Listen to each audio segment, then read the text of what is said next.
Millionaire CEO's daughter saved a dying woman, but the moment he saw her face, he married her instantly. Hi, my beautiful family. Let's begin with a heartfelt prayer. Dear loving God, please heal me completely and wrap my beautiful YouTube family in your mercy. Bless their hearts with peace, their homes with love, and their souls with joy. Amen. This is your Mr. Peter. Though I'm still in New York for treatment, your love is the medicine keeping me strong. You are not just subscribers. You are my heartbeat, my family, my strength. To my newest family members, welcome home. Please introduce yourself in the comments. I truly want to know who you are and where you're from. This channel is our family, and every soul matters here. If you ever see my stories on other channels, please know they are stolen. Only this place is real. Only here is our love. Please report the fake ones. Before we start, a gentle request. Please don't skip the story. Your one like and one comment helps protect this channel and keeps our family together. James is here with you while I recover. Now, let's enjoy today's story, made from the deepest place in my heart. Just for you. Death whispers in children's hospitals, not through dramatic machines or frantic codes, but in the terrible silence when small lungs forget how to breathe and only a stranger's steady hands can call them back to life. The October morning light slanted through Washington General Hospital's pediatric wing, casting geometric patterns across floors that Demi Sianis had walked for 6 years. At 28, she possessed the quiet confidence that came from saving lives before breakfast and comforting grieving parents during lunch breaks. Her grandmother's silver cross caught the light as she adjusted her navy scrubs, responsibilities settling across her shoulders like familiar armor. Another performance for the wealthy donors, Maya Ward muttered, sorting patient charts with practiced efficiency. Maya's cynicism had been honed by years of watching rich benefactors pose for photos while actual healthcare workers pulled double shifts. Demi paused her crash cart inventory. The cardiac unit needs new monitoring equipment. If smiling for cameras gets it funded, I'll smile. Her voice carried the musical accent inherited from her Greek father and Nigerian mother, a cadence that made even difficult conversations sound like lullabies.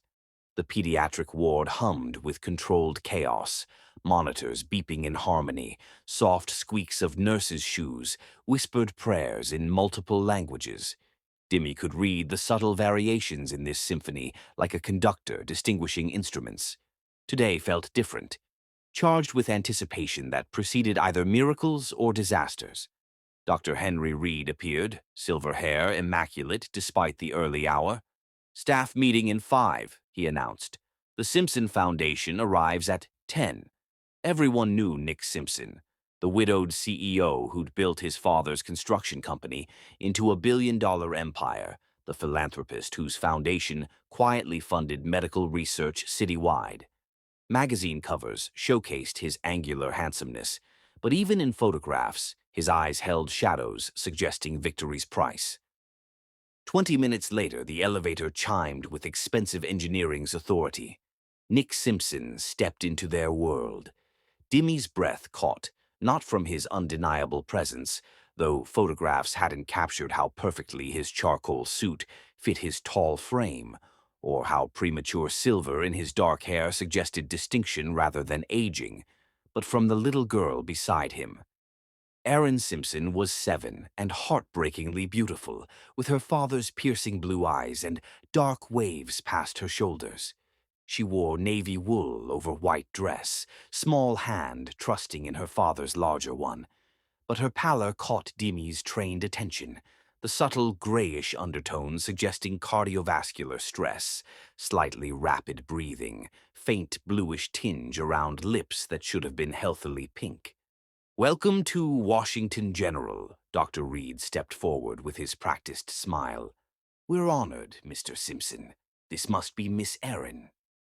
Nick's entire demeanor transformed watching his daughter. The sharp businessman disappeared, replaced by a father whose love seemed to change the air around them.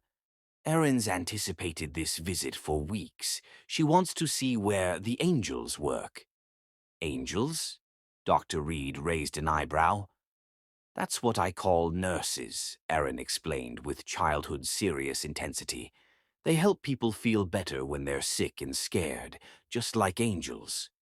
Something twisted in Dimi's chest at the child's innocent faith. She'd seen too many children lose that trust, watched illness steal hope alongside health. Something luminous about Erin made her seem almost translucent under harsh fluorescent lighting. As the group toured the ward, Dimi walked alongside, ostensibly checking patients but actually keeping professional watch on Erin. The child was bright and engaged, asking thoughtful questions about equipment, showing genuine concern for patients encountered. But Dimi noticed her occasional pauses to catch breath, how her father's hand tightened protectively during those moments. In the NICU, Erin pressed against the observation window, watching premature infants with focused attention, suggesting she understood fragility most children couldn't grasp. "They're so small," she whispered. "Were they born too early?" "Some were, sweetheart, but doctors and nurses help them grow stronger daily." "Like how you helped me grow stronger after Mommy died?" Nick's face stilled. Dimi saw him struggle with single parenthood's impossible task, being protector and comforter, strong enough to carry his daughter's fears, yet vulnerable enough to acknowledge his own. "Yes," he said finally, voice rough with emotion. Just like that. They reached the pediatric playroom, where young patients worked on art projects. Erin immediately approached a boy her age, clearly undergoing chemotherapy, bald head covered with bright red bandana. "I like your hat," she said with childhood's straightforward honesty. "Red is a very brave color." The boy smiled, the first genuine expression Dimi had seen from him in weeks. "Thanks. I picked it because superheroes wear red." "That's smart. What are you drawing?" "A rocket ship. I'll be an astronaut, visiting all the stars." "Amazing. I want to be a doctor, fixing people's hearts." Dimi felt tears threaten at their conversation. Children possessed brutal honesty about hope that adults spent years learning to temper.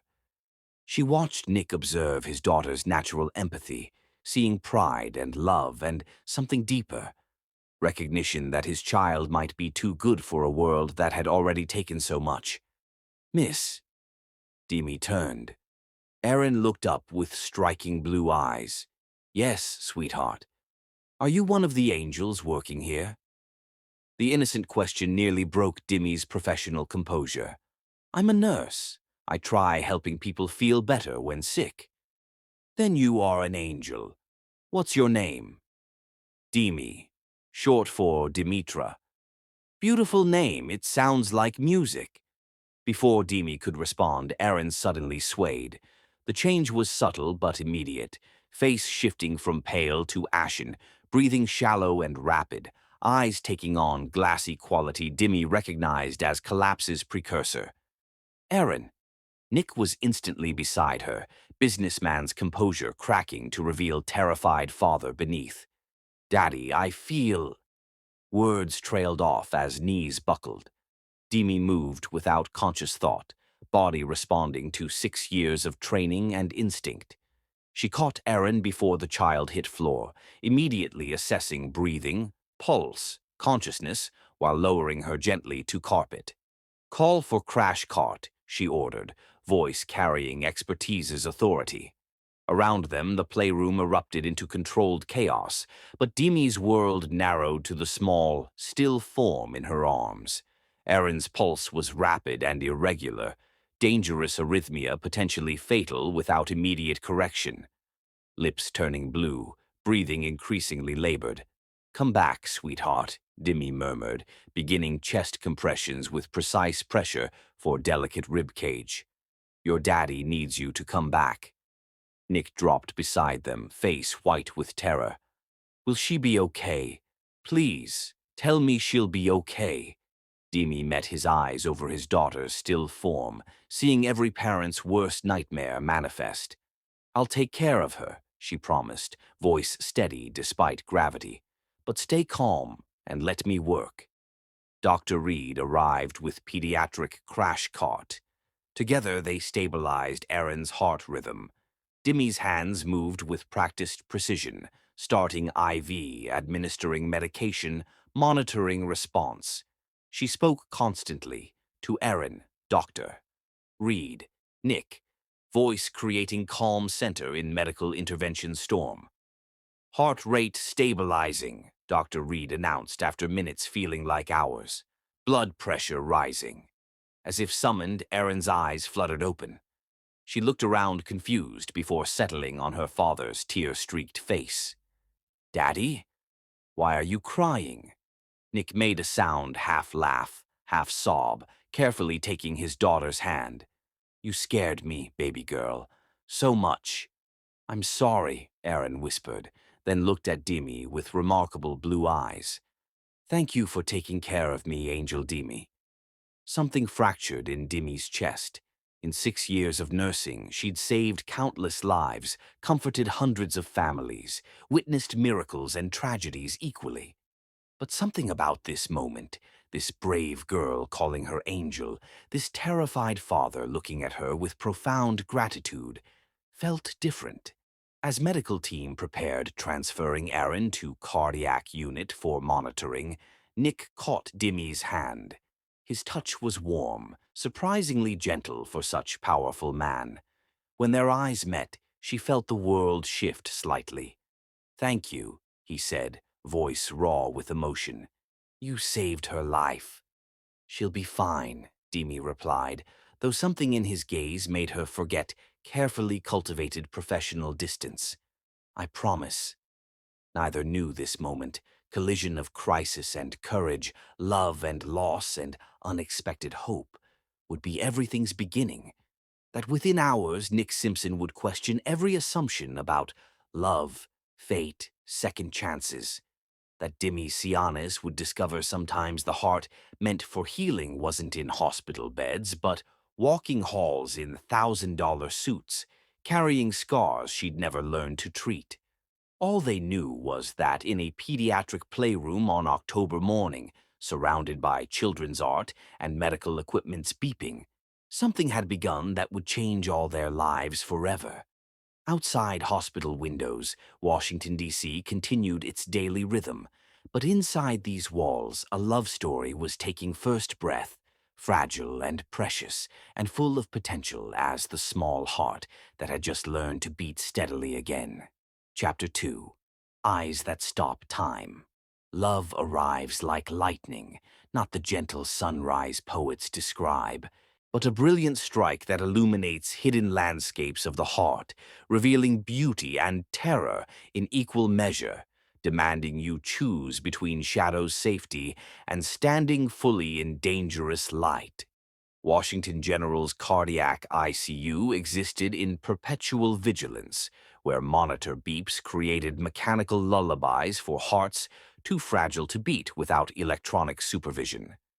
Nick Simpson had claimed the uncomfortable visitor's chair for 14 hours, his usual perfection transformed by paternal terror into something raw and human. His Armani jacket hung wrinkled over chairback, silk tie abandoned on windowsill, perfectly styled hair falling across his forehead in waves that would horrify his publicist. But Nick existed now where stock prices meant nothing compared to his 7-year-old daughter's steady breathing. Aaron slept deeply, small body dwarfed by adult-sized bed, surrounded by technological guardians monitoring every heartbeat, breath, fluctuation in delicate balance, keeping her tethered to life. Cardiologists had run tests, adjusted medications, spoken in careful language, offering hope without promises. But Nick's instinct for reading between lines told him his daughter's condition was more serious than anyone admitted. Mr. Simpson? The voice was silk-soft and honey-warm, carrying the musical accent that had somehow imprinted on his memory. during those terrifying playroom moments. Nick looked up to find Demi Sianis in the doorway, backlit by corridor fluorescence like something ethereal. She'd changed to soft lavender scrubs, complementing her dark skin beautifully, hair falling in loose curls around shoulders instead of earlier's practical ponytail. She carried a small gift bag, moving with quiet grace learned from navigating hospital corridors, without disturbing healing's delicate peace. "I hope you don't mind," she said, stepping into the room with careful deference. "I brought something for Aaron." Nick stood slowly, body protesting hours in rigid chair. As Demi approached, he caught subtle vanilla scent and something uniquely her, warmth carrying sunshine and safety essence. She was beautiful, he realized with distant surprise, not artificially like society women who'd pursued him since Elizabeth's death, but with natural radiance from spirit, uncompromised by cynicism. "She's been sleeping peacefully," Nick said, voice rougher than usual from exhaustion. "Doctors say that's normal after cardioversion." Demi approached bedside with professional ease, checking monitors with practiced eyes, reading electronic hieroglyphics. "Her rhythm looks stable," she observed, genuine relief coloring her voice. "Children's hearts are remarkably resilient with proper support." She reached into the gift bag, withdrawing a small stuffed elephant, soft gray fabric worn smooth by loving hands. "This is courage," she explained, placing the toy beside Aaron's pillow. "He belongs to one of our long-term patients, but she asked me to lend him to Aaron tonight. She said brave girls need to stick together." The simple gesture hit Nick unexpectedly. In his world of corporate mergers and strategic partnerships, kindness often came with price tags and ulterior motives. But this woman, this nurse who'd saved his daughter's life, offered comfort expecting nothing in return, sharing another child's treasure because she understood healing sometimes required more than medicine. "That's incredibly thoughtful," he managed, surprised by throat tightness. Demi settled into the chair across from him, movements economical and graceful. "How are you holding up?" 14 hours is a long vigil." Nick's laugh held no humor. "I've pulled longer hours in boardrooms negotiating deals worth less than my daughter's life means to me. But those were just money and market share. This is—" He gestured helplessly at monitors, IV lines, the small figure containing his entire world. "This is love," Demi finished gently. "Love makes everything more intense, frightening, beautiful. It's the price we pay for caring about something more than ourselves."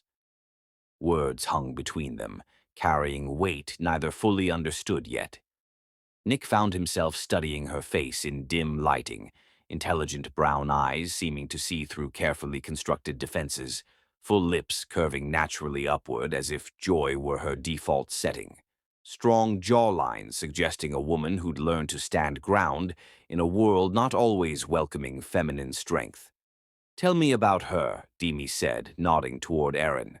"What's she like when not being brave in hospital beds?" Nick's expression softened, worry lines smoothing toward peace. "She's extraordinary, too perceptive for her own good, with this way of asking questions that make me question everything I thought I knew about life." He paused, watching his daughter's peaceful face. "Last month, she asked why people say, 'Money can't buy happiness,' if rich people keep trying to buy more things for happiness. I'm still working on an answer." Philosopher disguised as 7-year-old. She gets that from her mother. Elizabeth had this gift for finding profound truth in simple moments. She could spend entire afternoons watching clouds and emerge with insights reshaping my understanding of everything. Demi heard reverence when he spoke of his late wife, careful way he handled her memory like precious crystal. "You must miss her terribly." "I do," Nick admitted with honesty flowing easier in hospital rooms where life's artificial constructs felt less important than fundamental truths. But lately, the missing feels different. Less like open wound, more like gratitude that I had something worth missing. What changed? Nick looked directly at her, and Dimi felt the world shift slightly. His eyes were remarkable blue, not pale, cold winter skies, but deep, warm sapphire touched by firelight. But it wasn't their color catching her breath. It was emotion depth she saw there, complexity of a man who'd learned to love completely, lost that love to death, yet somehow found courage to remain open to feeling again. Meeting you, he said simply, words falling between them like stones into still water, creating ripples spreading in unpredictable directions. Dimmy felt heat rise in her cheeks, surprise and something deeper. Recognition that this moment was important, this man offering something precious and fragile and completely unexpected. Mr. Simpson. Nick, he corrected gently. After what happened today, after what you did for Aaron, I think we've moved beyond formalities. Nick, she repeated, liking how his name felt on her tongue. I'm not sure what you're suggesting.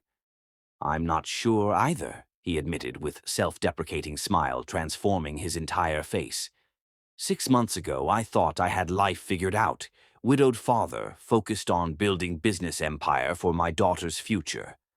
I dated occasionally, obligatory charity function appearances, but nothing serious. Nothing threatening the careful balance I'd constructed around grief. He leaned forward, hands clasped between knees, vulnerability replacing controlled confidence she'd seen earlier. But watching you today, seeing how naturally you cared for Erin, how you made her feel safe during worst fear, it woke something I thought had died with Elizabeth. Professional training told Dimi to maintain appropriate boundaries, deflect this conversation to safer territory. But something in his voice, careful way he offered glimpses of guarded heart, made her want to stay in this dangerous space where honesty lived. Nick, she said carefully, what you're feeling is gratitude. I helped your daughter during medical emergency. It's natural for parents to— No, he interrupted, not rudely, but with quiet conviction of someone who'd spent years learning to recognize difference between gratitude and something more profound. What I feel for you goes beyond gratitude. It's recognition. Recognition of something I didn't know I was searching for until I found it. Nick's voice grew softer, more intimate. You have this way of bringing light into dark spaces, making everything feel like it'll be okay even when the world's falling apart. You did it for Aaron in that playroom, and you're doing it for me right now. Demi felt careful professional composure wavering under his gaze intensity. She dealt with grateful families before, learned to accept thanks graciously while maintaining appropriate distance. But Nick Simpson wasn't offering simple gratitude. He was offering something far more complex and potentially wonderful and absolutely terrifying. I don't know what to say, she whispered. Say you'll have dinner with me, Nick replied, words carrying careful hope of someone who'd learned life could take everything without warning. Tomorrow night. Nothing formal, nothing complicated. Just two people sharing a meal and getting to know each other. I don't think that's a good idea. Why not? Simple question, but the answer was layered with fears Dimi had spent years learning to manage. Because you're Nick Simpson and I'm just a nurse. Because you live in penthouses and I share a 2-bedroom apartment. Because gratitude isn't love, no matter how much it might feel like it. Nick studied her face in dim light, seeing intelligence and strength that had drawn him from first moment, but also careful walls built, protecting herself from disappointment. What if I told you I don't care about any of those things? What if I told you that watching you save my daughter's life was like watching someone give me back the sun? I'd say you're exhausted and emotional and not thinking clearly. Maybe, Nick conceded with slight smile, but I'd also say some of the best decisions I've ever made happened when I stopped thinking and started trusting what felt right. Before Dimmy could respond, a soft sound from the bed drew their attention. Erin was stirring, dark lashes fluttering against pale cheeks as she swam toward consciousness. "Daddy," she whispered, voice small and confused. Nick was beside her instantly, taking her small hand in both larger ones. "I'm here, baby girl, right here." Erin's eyes opened fully, scanning unfamiliar room before settling on Dimmy's face. "Angel Dimmy? You're still here?" "I wanted to make sure you were feeling better," Dimmy said, moving to check monitors with professional efficiency. "How do you feel, sweetheart?" "Tired," Erin admitted, then noticed Stuffed Elephant. "Who's this?" "That's Courage. He's on loan from another brave girl who thought you might need a friend tonight." Erin hugged Elephant to her chest, face brightening with childhood's resilience. "He's perfect. Thank you." She looked between Dimmy and her father with perceptive intelligence that had always amazed Nick. "Are you two friends now?" The question hung in air, innocent but loaded with implications, making both adults suddenly aware of intimacy they'd shared over the past hour. "We're getting to know each other," Nick said carefully. "Good," Erin declared with childhood's absolute certainty. "Daddy needs more friends, especially pretty ones who are angels." Dimmy felt tears threaten at the child's simple acceptance, how she'd been seamlessly included in this small family's narrative. "You need to rest now. Doctors will want to see how well your heart behaves overnight." "Will you come see me tomorrow?" Erin asked, clutching Courage tighter. "I'll be working in pediatric unit. I'll stop by to check on you." "Promise?" "I promise." As Erin drifted back towards sleep, Nick walked Dimmy to the door. In corridor's harsh fluorescent lighting, the past hour's intimacy felt more fragile, uncertain. "About dinner," Nick said quietly, not wanting to wake his daughter but needing to know where they stood. Dimmy looked back through doorway at Erin, already asleep with Courage tucked under her arm, then met Nick's hopeful gaze. "One dinner," she said, surprising herself. "Somewhere quiet, somewhere we can talk." Nick's smile was radiant, transforming his entire face with joy and relief. "Tomorrow at 7? I'll pick you up." "I'll meet you somewhere," Dimmy corrected, not ready to open her private world to this man who'd already begun changing everything. "Somewhere normal." "Normal," Nick agreed, though something in his expression suggested he was already planning anything but normal. As Dimmy walked toward elevator, she felt Nick's gaze following her, felt possibility and danger's equal weight. She'd spent 6 years building careful life around service and self-sufficiency, learning to find satisfaction, healing others while keeping her own heart safely protected. But sometimes life had other plans. Sometimes a little girl collapsed in playroom, and her father looked at you with eyes holding galaxies of love and loss and hope, and you discovered all your careful walls were no match for human connection's simple power.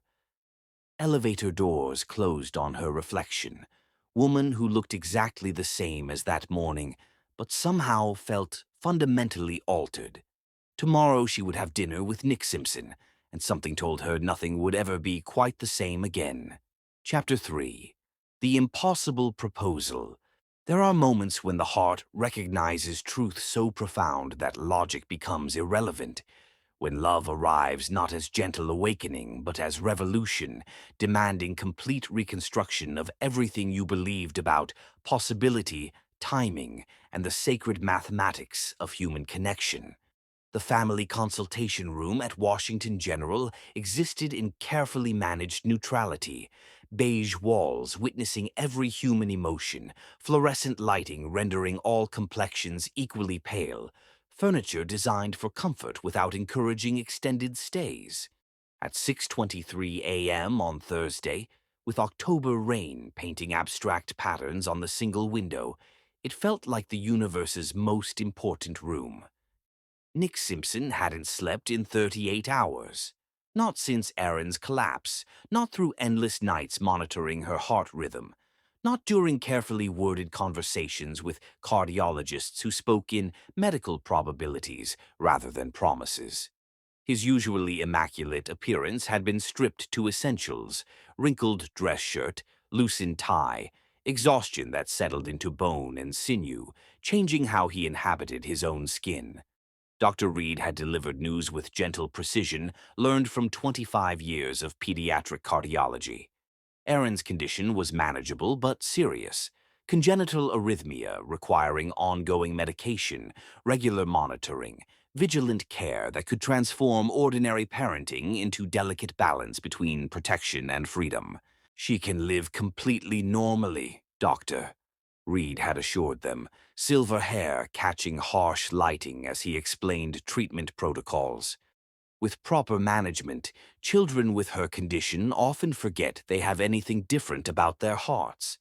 But Nick heard careful qualifications embedded in medical optimism, the "with proper management" and "ongoing monitoring," meaning his daughter would carry this vulnerability forever. The businessman in him was already calculating risks, imagining scenarios, building contingency plans around his child's fragile miracle of continued existence. Now, as dawn crept across the city skyline, he found himself alone with Demisianis in neutral territory, 2 cups of terrible hospital coffee growing cold between them, like offering to caffeine and human endurance gods. Demi had worked double shift ensuring personal oversight of Aaron's care, pulling 16 hours that should have exhausted her, but instead sharpened her into focused healing instrument. Her lavender scrubs were pristine despite the long night: dark curls pulled back revealing elegant neckline, brown eyes holding particular alertness of someone functioning on adrenaline and purpose when sleep became luxury. "She's going to be fine," Demi said, voice carrying musical accent Nick had begun associating with safety and comfort. "I know it's frightening hearing heart condition, but pediatric arrhythmias are incredibly manageable. I've seen hundreds of children with similar diagnoses play sports, pursue careers, live full, unrestricted lives." Nick wrapped hands around his coffee cup, using warmth to ground himself in physical sensation when emotions threatened to overwhelm carefully maintained control. "I keep thinking about all the things I didn't know to worry about. All the moments when she seemed tired or pale, and I attributed it to normal childhood things instead of—" He gestured helplessly at monitors and medical equipment, becoming their lives' backdrop. "You're an incredible father," Demi said with quiet conviction. "The way you've been with her these past 2 days, constant presence, explaining things so she won't be afraid, making her laugh when you're terrified. That's not accident or instinct. That's love translated into action, exactly what she needs." "Is it enough?" The question escaped before Nick could stop it, carrying weight of every midnight worry he'd harbored since Elizabeth's death. "I've been trying to be everything: mother and father, protector and comforter. But what if I'm failing? What if she needs things I can't provide?" Demi leaned forward and Nick caught subtle vanilla scent and something uniquely her: warmth carrying sunlight and safety essence. "Can I tell you something I've learned in 6 years of pediatric nursing? Please. Children don't need perfect parents. They need present ones. Adults who show up consistently, acknowledge fears without dismissing them, love fiercely even when, especially when, that love feels scary and vulnerable and bigger than anything they know how to handle." She paused, eyes never leaving his face. "Aaron has that in you. A father who rearranged his entire life around her well-being, who sleeps in hospital chairs because being near her matters more than his own comfort." "You were there too," Nick said suddenly, words carrying more weight than simple gratitude. "Both nights. You stayed with her during procedures you weren't required to monitor. You brought that elephant, sang songs during MRI because you knew she was scared. You've been caring for her like she was your own child." Demi felt heat rise in her cheeks, embarrassment and something deeper, Recognition that this man saw and valued things others often overlooked. She's a special little girl. Anyone would have... No, Nick interrupted gently but firmly. Not anyone. Most medical professionals would have done their jobs competently and moved on to other patients.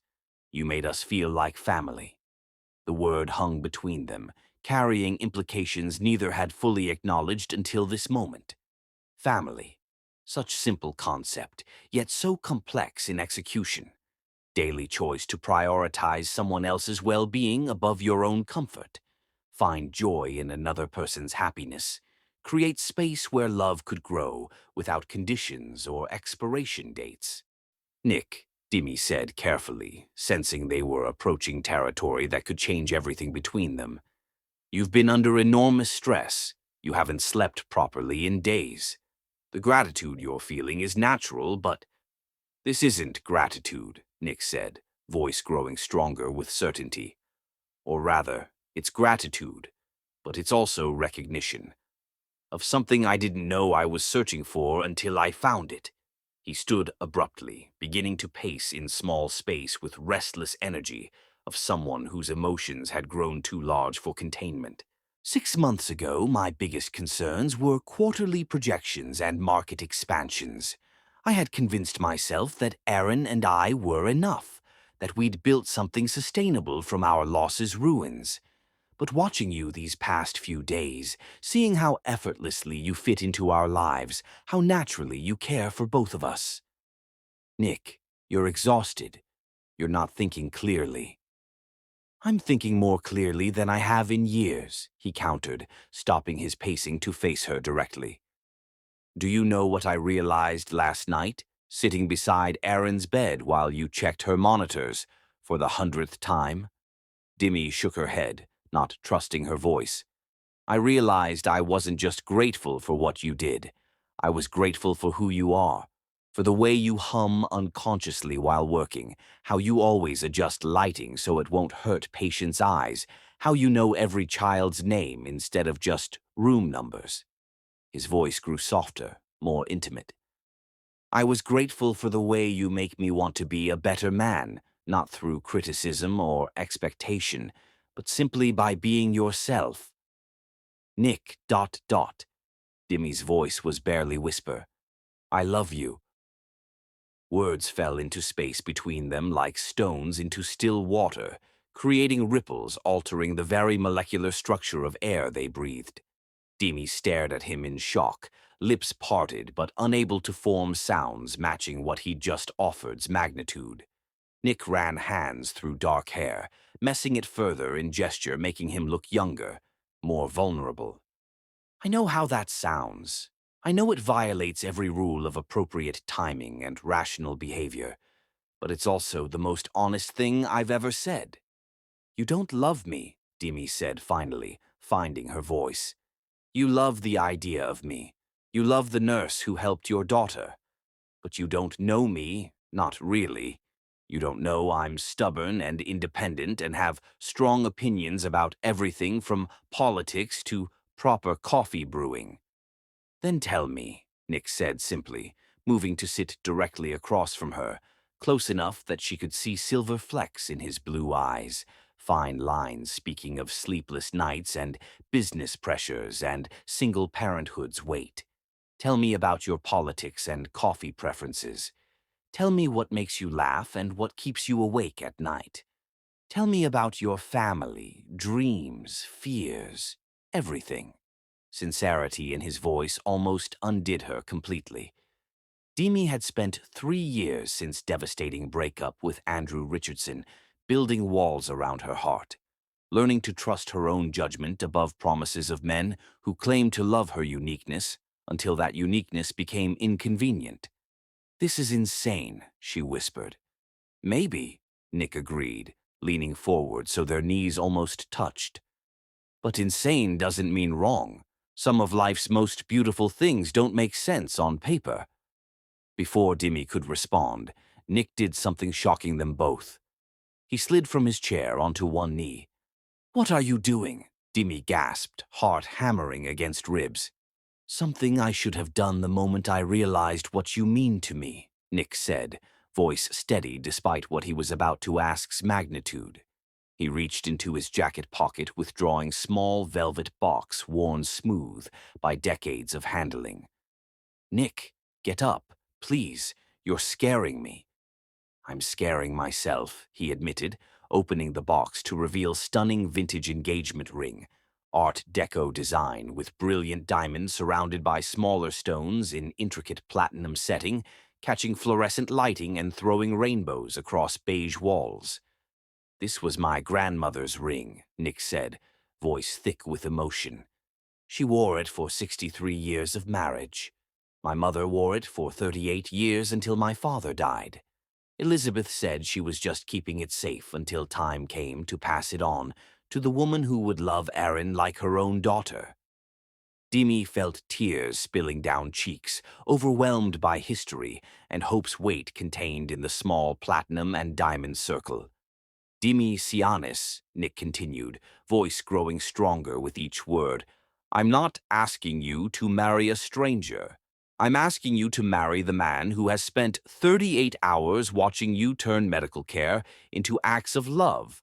I'm asking you to marry someone who knows you, sing softly to children during procedures, remember every patient's birthday, cry when you think no one's looking because you feel other people's pain as if it were your own. Nick, this is happening too fast. Time is human construct, Nick interrupted gently. Love operates on its own timeline. What I feel for you doesn't need years to validate its truth. It needs only honesty. He took shaky breath, blue eyes never leaving her face. I'm asking you to be my wife because you've already become essential to my happiness. I'm asking you to be Erin's mother because you've been caring for her like she belongs to you from the moment we met. I'm asking you to build a life with me because I finally understand what Elizabeth meant when she said real love doesn't diminish what came before. It expands your capacity for all love. Demi pressed hands to mouth, trying to process what he was offering's enormity. Marriage to Nick Simpson would mean entering a world of wealth and privilege she'd never imagined for herself. It would mean instant motherhood to chronically ill child. It would mean trusting her heart to a man she'd known less than a week, believing what felt like destiny might actually be exactly that. I can't promise blending our worlds will be easy, Nick continued, voice growing more urgent. I can't promise everyone will understand or approve. But I can promise I will love you fiercely and faithfully for the rest of my life.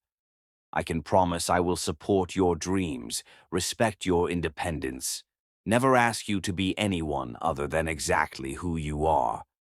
He held up the ring, seeming to capture all fluorescent lighting, transforming it into something magical. I can promise Erin will have a mother who chose to love her, not because biology demanded it, but because her heart recognized something worth protecting. And I can promise together we can create something beautiful enough to honor both the love we've lost and the love we've found. Silence stretched between them, broken only by distant hospital sounds, elevator bells, soft ding, changing shifts muted conversations, healing's eternal rhythm continuing regardless of personal revolutions. Say something, Nick whispered, voice holding careful hope of someone who'd learned life could take everything without warning, but still chose to believe in possibility. Demi looked at this impossible man kneeling in hospital consultation room, offering her future she'd never dared imagine, asking her to trust in something defying every rational argument she could construct against it.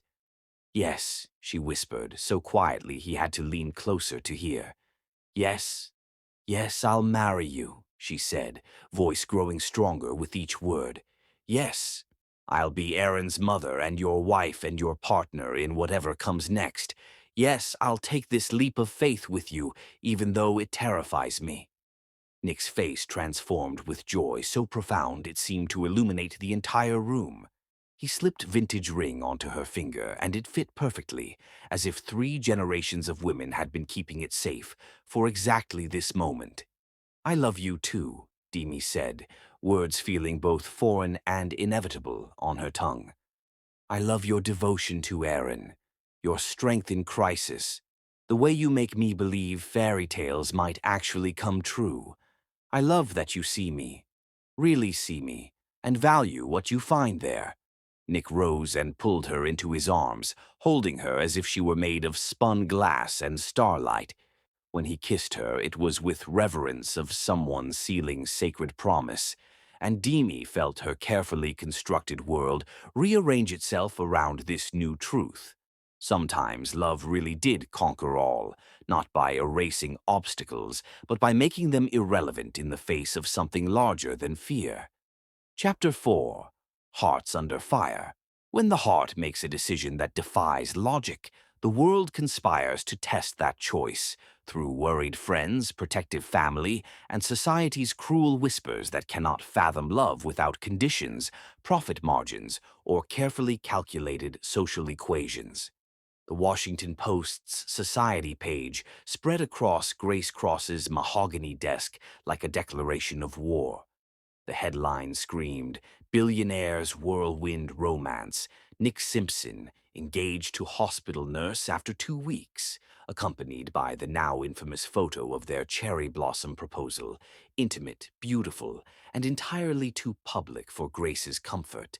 "This is exactly what I feared," Grace said, her voice tight with controlled frustration as she slid the newspaper across to Nick. Her platinum blonde hair was pulled into its usual, perfect chignon, but stress had added fine lines around her gray eyes.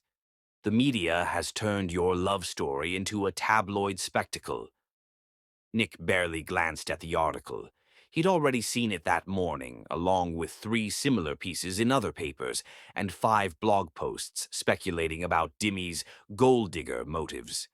His focus remained on the ring box he was turning over in his hands, a smaller version of his grandmother's ring, sized perfectly for a 7-year-old finger. "It doesn't matter what they write, Grace. What matters is—" "It matters to your shareholders," Grace interrupted, opening her laptop to reveal a series of stock charts. "Simpson Industries dropped 3 points yesterday because investors are questioning your judgment. The board is asking questions I can't answer, such as why the CEO of a Fortune 500 company proposed to a woman he'd known for less than a week, such as whether this affects your decision-making capabilities in other areas." Grace's voice softened slightly. "Nick, I'm trying to protect you here." "From what? From happiness? From love?" Nick set down the ring box and met her gaze directly. "From the possibility that someone might actually care about me for who I am rather than what I can do for them." Grace leaned back in her chair, studying her business partner and oldest friend with the shrewd assessment that had made her one of D.C. most successful attorneys. "Tell me about her background." "Her background is irrelevant. Humor me." Nick's jaw tightened, but he recognized Grace's tone. She wasn't asking as a friend. She was building a case. Demi grew up in Baltimore, working-class family. Her father was a Navy mechanic. Her mother cleaned office buildings at night. She worked 3 jobs to put herself through nursing school at Johns Hopkins on a full academic scholarship. Student loans? $43,000 remaining, which I've already arranged to pay off. Previous relationships? Grace, this isn't gossip, Nick. This is due diligence. The media will dig up everything, and I need to know what we're dealing with. Nick stood and walked to the floor-to-ceiling windows overlooking the Washington Monument. She was involved with a cardiologist for 6 months 3 years ago, Dr. Andrew Richardson from a prominent D.C. family. He ended things when his mother made it clear Demi wasn't suitable for someone of his social standing. And now she's engaged to an even wealthier man. The implication hung in the air like poison gas. Nick turned slowly, and Grace saw something dangerous in his expression that reminded her why he'd been so successful in business, and why crossing him was never wise. Are you suggesting what I think you're suggesting? I'm suggesting that from the outside, this looks like a pattern. Nurse targets wealthy doctors, moves up the food chain until she lands the biggest fish in the pond. Get out. Grace blinked. Nick, I said get out. His voice was deadly quiet. And if you ever suggest again that the woman I love is a gold digger, you can find yourself a new business partner. I'm trying to protect you. From what? From the best thing that's happened to me since Elizabeth died, from watching my daughter have a mother who loves her unconditionally, from being happy for the first time in years. Nick moved back to his desk, but his posture remained rigid. I know exactly who Demi Sianis is, Grace. She's the woman who saved my daughter's life without knowing our last name. She's the woman who works double shifts to cover for colleagues with sick children. She's the woman who cried when I told her about Elizabeth because she understood that loving me meant honoring my first wife's memory. Grace studied his face, seeing conviction that couldn't be shaken by logic or fear. And if you're wrong, if this is exactly what it looks like from the outside, then I'll deal with the consequences. But I'm not wrong. Meanwhile, across town at Washington General Hospital, Demi was discovering that fairy tale engagements came with very real complications. Hospital security had escorted 3 different reporters from the building after they'd attempted to interview patients about the nurse who caught a billionaire. Her phone buzzed constantly with calls from unknown numbers, and someone had leaked her work schedule to a gossip blogger. You can't keep working like this, Maya said, finding Demi hiding in the supply closet during her lunch break. There are photographers camped outside your apartment building, and Mrs. Chen from 4B called to say someone offered her money for insider information about you. This is insane, Demi said, slumping against the shelving. I'm just a nurse. Why does anyone care who I'm dating? Because you're marrying Nick Simpson, Maya replied gently. And because fairy tale romances sell newspapers, especially when people can find reasons to doubt them. Demi's phone buzzed with another unknown number. She declined the call, but it immediately rang again. Let me handle this, Maya said, taking the phone. She answered with crisp professionalism. Demi Sianis's phone. This is her representative. Demi watched in amazement as her best friend transformed into a professional publicist. No, Ms. Sianis will not be commenting on her relationship. No, she will not be available for interviews. Any further harassment will result in legal action. Maya hung up and handed the phone back. That was the 3rd reporter today asking about your Cinderella story. They want quotes about growing up poor, your student loans, whether you'd ever met Nick before the hospital incident. They're trying to prove I'm a gold digger, Demi said quietly, which is ridiculous to anyone who actually knows you, Maya said firmly. But Demi, you need to prepare yourself. This is only getting worse. That evening, Nick found Demi in Erin's hospital room, reading Charlotte's Web aloud while his daughter recovered from her latest round of tests. The sight of them together, Demi's musical voice bringing E.B. White's words to life, Erin hanging on every word despite knowing the story by heart, made his chest tight with love and protectiveness.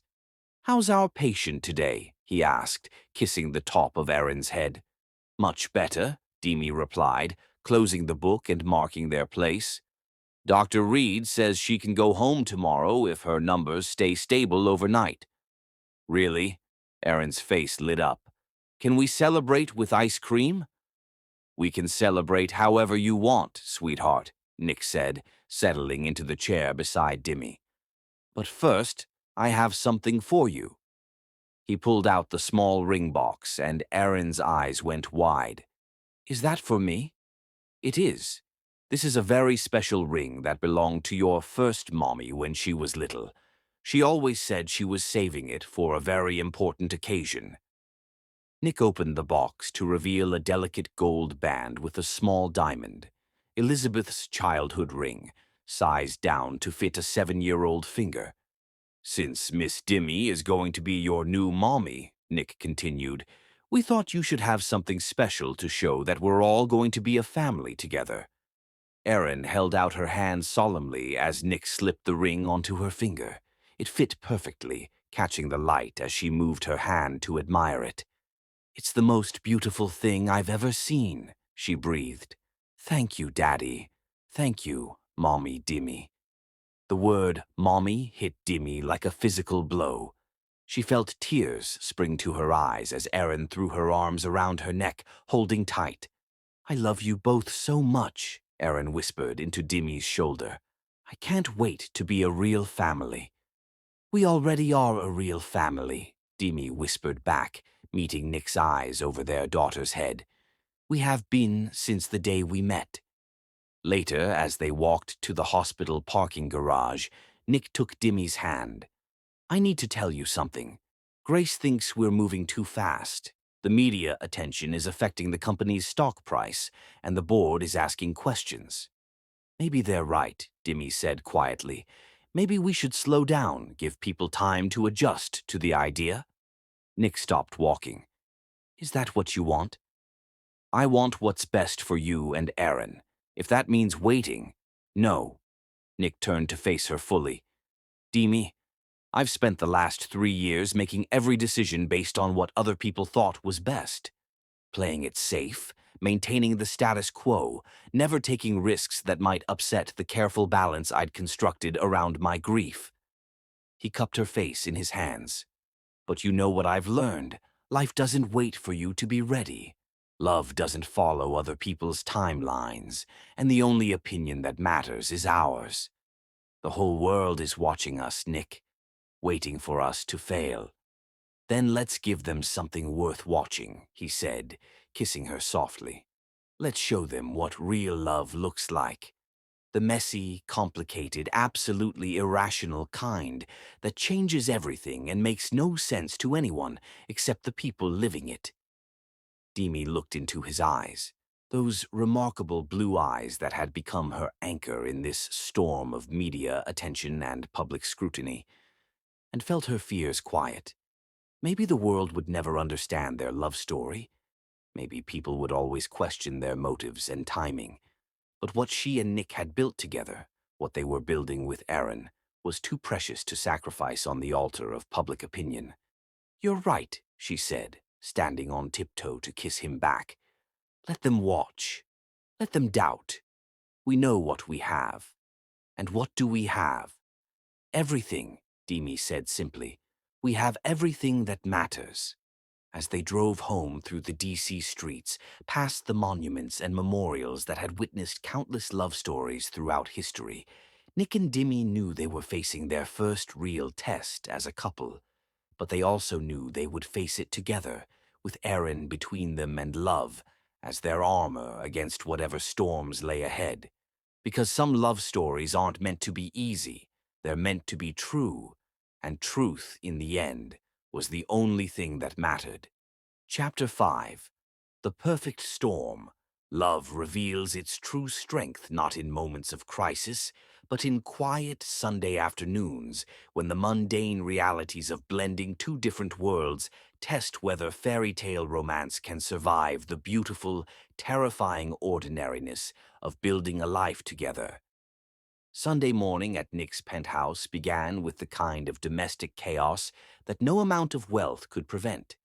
Erin had insisted on making pancakes like a real family, which resulted in flour coating every surface of the state-of-the-art kitchen, maple syrup somehow finding its way onto the Italian marble countertops, and 3 smoke alarms going off when Nick tried to flip what could generously be called pancake-shaped objects.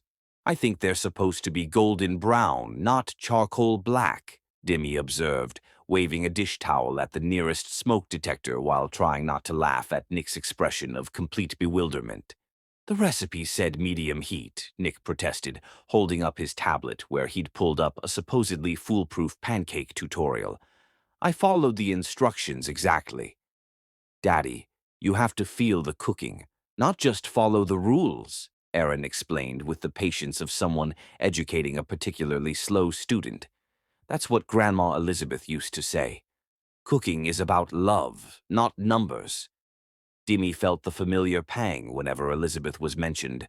Not jealousy, exactly, but the complex emotion of loving someone who carried another woman's memory so carefully in his heart. She was still learning to navigate this delicate territory, understanding that honoring Elizabeth's place in their family was essential to building something healthy and whole. Your grandma was very wise, Demi said, taking the spatula from Nick's hands before he could create more culinary disasters. How about I handle the pancakes, and you two can be my sous chefs? What's a sous chef? Aaron asked, climbing onto a bar stool to watch Demi work. It's the chef's most important helper, Demi explained, adjusting the heat and pouring fresh batter into the pan. They do all the tasks that make cooking possible. Like what? Like setting the table and washing berries and keeping the head chef company so she doesn't get lonely while she cooks. Nick watched this exchange with something close to wonder. 6 weeks ago, his biggest concern had been whether Erin was eating enough vegetables.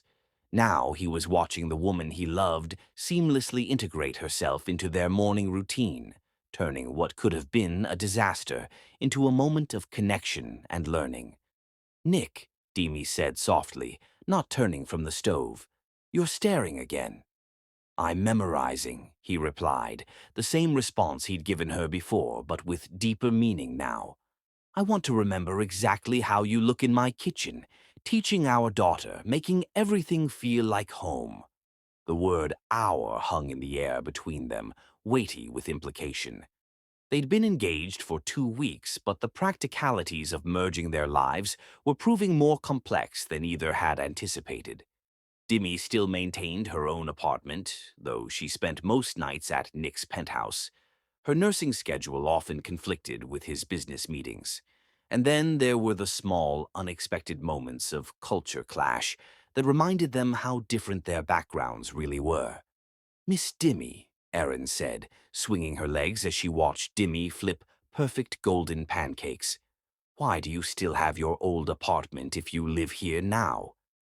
The question was innocent, but it hit on something that had been causing tension between Nick and Demi for days.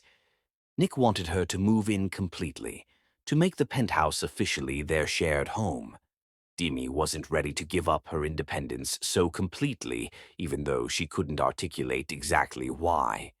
Well, Demi said carefully, sometimes adults need time to adjust to big changes. Moving in together is a big step. But you're getting married, Aaron pointed out with 7-year-old logic. Married people live together. That's how marriage works. She's got a point, Nick said quietly, coming to stand beside Demi at the stove. We're getting married in 6 weeks. At some point, we're going to have to actually live together. Demi felt tension creep into her shoulders. This conversation had been brewing for days, circling around them like a storm they could see coming, but couldn't quite avoid. It's not that simple, Nick. Why not? Before she could answer, her phone rang. The caller ID showed her brother Daniel's name, and she quickly answered, grateful for the distraction. Hey, Dee, Daniel's voice carried the easy warmth of sibling affection. Are you free for lunch today? I'm in town for a conference, and I thought I could finally meet this famous fiancé of yours. Demi glanced at Nick, who was already nodding encouragingly. Actually, yes. We'd love to have you over. Nick's been wanting to meet my family. Great. Fair warning, though, I come with opinions and the protective big brother routine. I wouldn't expect anything less, Demi laughed. Come over around noon. I'll cook. After she hung up, Nick was looking at her with an expression she couldn't quite read. Everything okay? My brother wants to meet you, she said, suddenly nervous about the prospect of her two worlds colliding so directly. He's protective. Good, Nick said firmly. He should be protective of you. I'd be worried if he wasn't. 2 hours later, Daniel Mills stood in the marble foyer of Nick's penthouse, taking in the floor-to-ceiling windows, the artwork that probably cost more than most people's houses, and the general atmosphere of wealth that seemed to permeate every surface. At 30, Daniel was 2 inches taller than Dimmy, with the same warm brown eyes and musical accent. But where Dimmy had learned to navigate different social circles, Daniel wore his working-class background like armor. "Jesus, Dimmy," he muttered as she gave him a tour. "This place is bigger than our entire childhood home." "Language," Dimmy warned automatically, nodding toward Erin, who was following them around with the eager curiosity of someone showing off her territory. "This is my room," Erin announced, pulling Daniel into her bedroom, which was decorated in shades of pink and white, with more stuffed animals than seemed physically possible. "And this is where Mommy Dimmy sleeps when she stays over." Daniel raised an eyebrow at his sister. "Mommy Dimmy?" "It's complicated," Dimmy said quickly. "I bet it is." Lunch was an exercise in careful diplomacy. Nick had clearly done his research on Daniel's work as a physical therapist, asking intelligent questions about treatment protocols and rehabilitation techniques. Daniel, for his part, was polite but reserved, studying Nick with the clinical assessment of someone trying to determine whether this man was worthy of his sister's love. "So," Daniel said as Demi served the Greek salad she'd made from their mother's recipe, "tell me how this happened. Demi's always been careful about relationships, methodical. The last time she brought a man home to meet the family, they'd been dating for 8 months. "Daniel," Demi warned. "What?" "I'm just saying, 2 weeks from meeting to engagement is pretty fast, even for people who believe in love at first sight." Nick set down his fork and met Daniel's gaze directly. "You're right. It is fast. By any rational measure, what Demi and I have done makes no sense. But I've spent the last 3 years making every decision based on what made sense. What was safe, what was predictable, what wouldn't disrupt the careful life I'd built around my grief." Nick glanced at Erin, who was listening with the intense concentration children brought to adult conversations they sensed were important. "And I was dying inside. Not living, just existing." Daniel leaned back in his chair, his defensive posture softening slightly. "And Demi changed that?" "Demi saved my daughter's life," Nick said simply. "But more than that, she reminded me what it felt like to be fully alive, to wake up excited about the day ahead, instead of just grateful to have gotten through another night." "That's very romantic," Daniel said, his tone neutral. "But romance doesn't pay bills or solve problems when real life gets complicated." "You're right," Nick agreed. "Romance doesn't, but love does. The kind of love that shows up at 3 a.m. when your kid has nightmares. The kind that rearranges work schedules to attend school plays. The kind that sees past surface differences to something deeper and more essential." Demi felt tears prick her eyes at the sincerity in Nick's voice, but she also felt the weight of her brother's skepticism, the echo of all her own fears about whether two people from such different worlds could really make a life together work. "And what about those surface differences?" Daniel asked. "Because from where I'm sitting, they look pretty significant. You live in a penthouse that probably costs more per month than most people make in a year. Demi shares a 2-bedroom apartment and has student loans she'll be paying off for the next decade." "Had," Nick corrected quietly. "I paid them off last week." The silence that followed was deafening. Demi stared at Nick, her mouth slightly open. "You did what?" "I paid off your student loans. I was going to tell you, but with all the media attention and wedding planning, I didn't want to add another complication to—" "You had no right." Demi's voice was quiet but carried the kind of fury that was more dangerous than shouting. "Those were my responsibility. You're going to be my wife. Your responsibilities are my responsibilities." "No," Demi said, standing so abruptly that her chair scraped against the floor. My responsibilities are my responsibilities. I didn't agree to marry you so you could pay my debts. I never suggested you did. Then why would you do something like that without even discussing it with me? Nick looked genuinely confused by her anger. Because I love you, because I want to take care of you, because the money means nothing to me, but those loans were stressing you out. That's not the point. Demi's voice rose despite her efforts to keep the argument away from Erin, who was watching with wide, frightened eyes. The point is that you made a decision about my life without consulting me. You took away my choice. I was trying to help. You were trying to control. The word hung between them like a landmine. Daniel cleared his throat uncomfortably. Maybe I should go. No, Demi said firmly. Stay. Finish your lunch. Nick and I need to have a conversation, but not in front of Erin. She looked at Nick, her brown eyes blazing with hurt and fury. In your study. Now. As they left the dining room, Erin's small voice followed them. Are Daddy and Mommy Demi going to get divorced before they even get married? The question stopped both adults in their tracks. Daniel reached over and took Erin's hand. Hey, kiddo, sometimes grown-ups need to have important conversations about how to be a family together. It doesn't mean they love each other any less. In Nick's study, with the door closed and the sound of Daniel entertaining Erin filtering through the walls, Demi and Nick faced each other across the expanse of his mahogany desk. I don't understand why you're so angry, Nick said finally. I know you don't, Demi replied, and that seemed to hurt him more than her fury had. And that's the problem, Nick. You live in a world where money solves problems, where writing a check makes things go away. But those student loans weren't just debt to me. They were proof that I had worked for something, that I had earned my place in the world through my own efforts.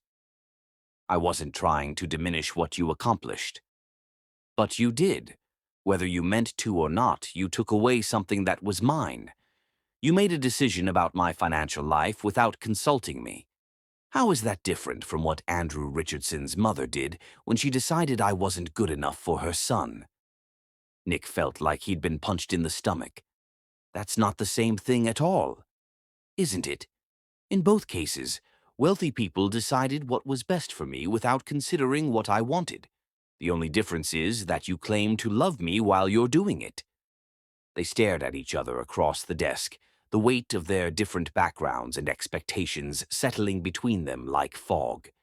For the first time since their engagement, Demi wondered if love really was enough to bridge the gap between their worlds.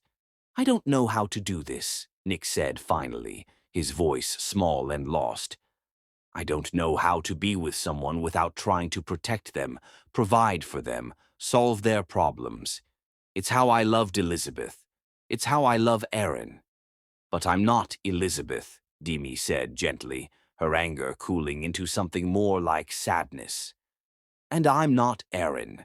I'm a grown woman who needs to be your partner, not your dependent. I know that. Intellectually, I know that. But emotionally, he ran his hands through his hair. I'm terrified of losing you, and taking care of you feels like the only way I know how to show you that you matter to me. Demi walked around the desk and took his hands in hers. Nick, I don't need you to take care of me. I need you to trust me to take care of myself. I need you to consult me before making decisions that affect my life. I need you to see me as your equal, not your responsibility. I do see you as my equal. Then start treating me like one. Nick pulled her into his arms, holding her tightly against his chest. I'm sorry. I'm so sorry. You're right. And I'm sorry. We're going to have to learn how to do this, Demi said into his shoulder. How to be from different worlds, but equal partners. It's not going to be easy.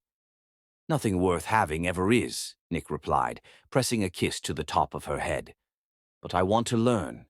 I want to do better. When they returned to the dining room, they found Daniel and Erin deep in conversation about her latest art project. Both looked up anxiously as they entered. "Everything okay?" Daniel asked.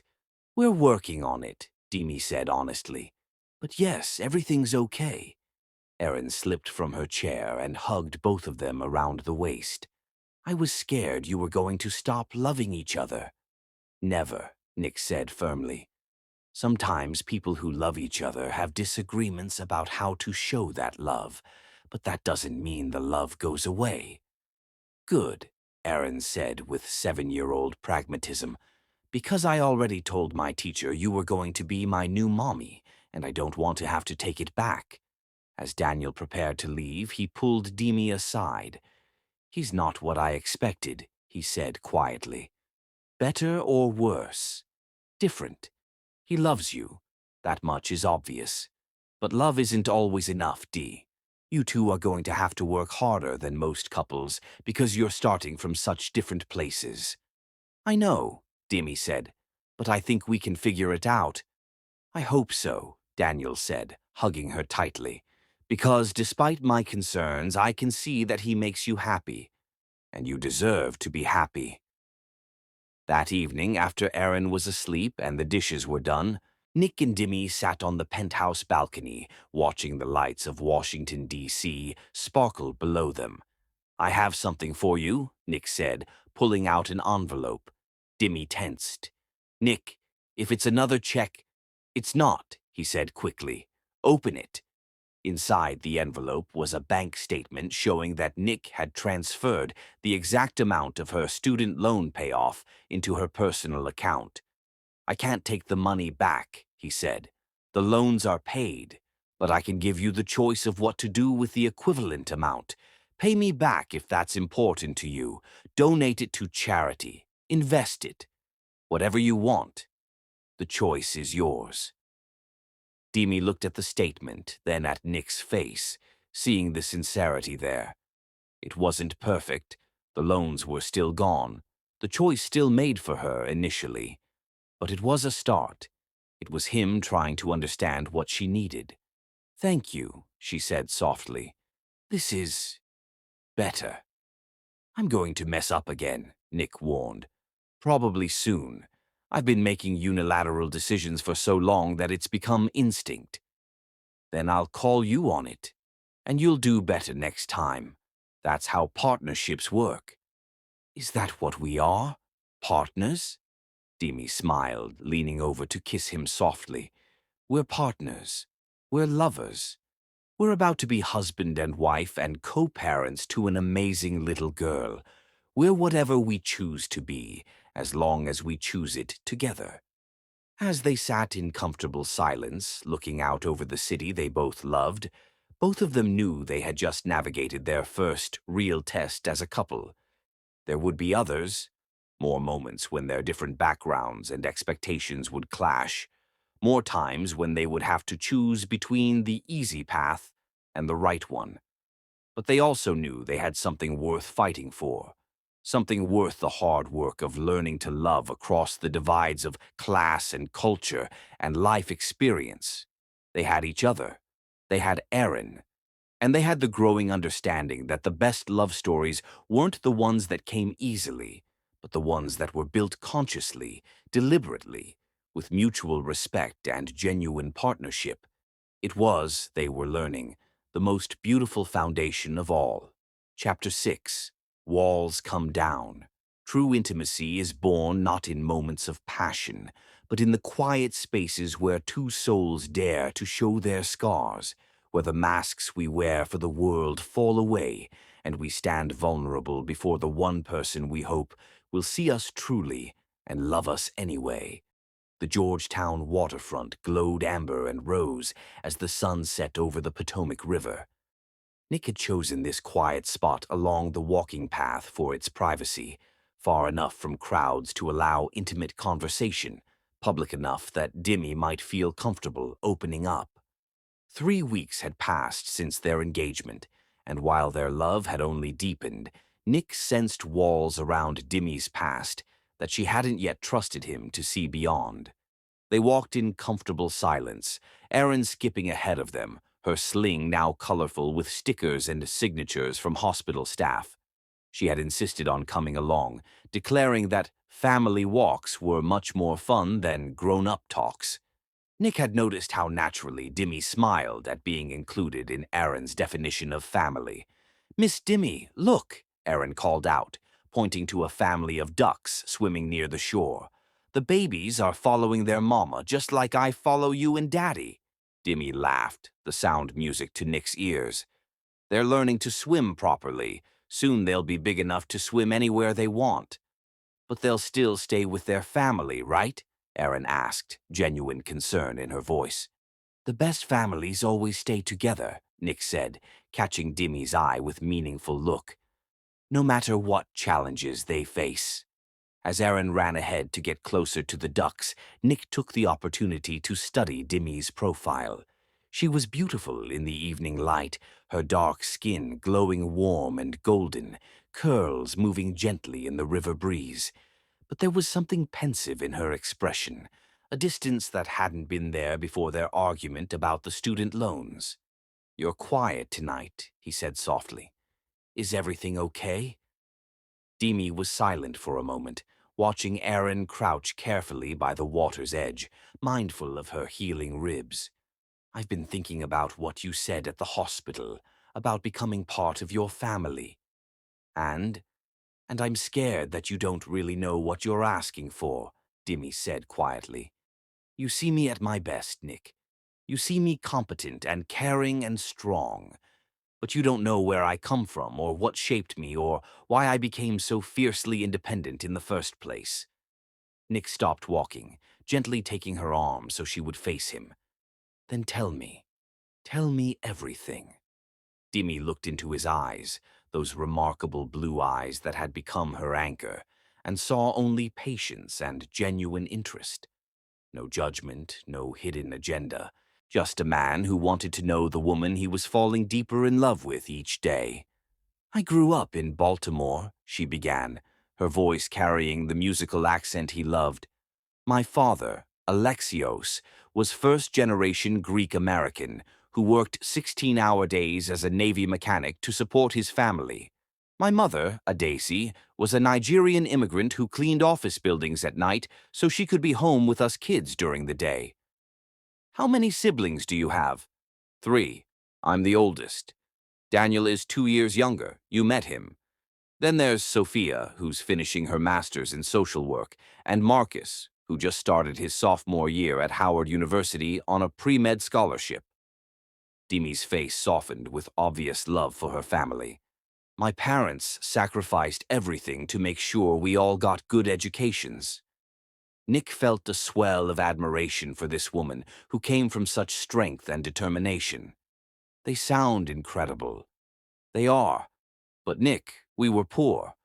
Not just money is tight poor, but choose between groceries and heat poor. I wore my cousin's hand-me-downs to school and worked in the cafeteria during lunch to get free meals. I shared a room with Sophia until I left for college, and even then I could only afford to go because I got a full academic scholarship to Johns Hopkins." "That's extraordinary. A full scholarship to Hopkins. You must have been an exceptional student." "I had to be," Demi said simply. "It was the only way out.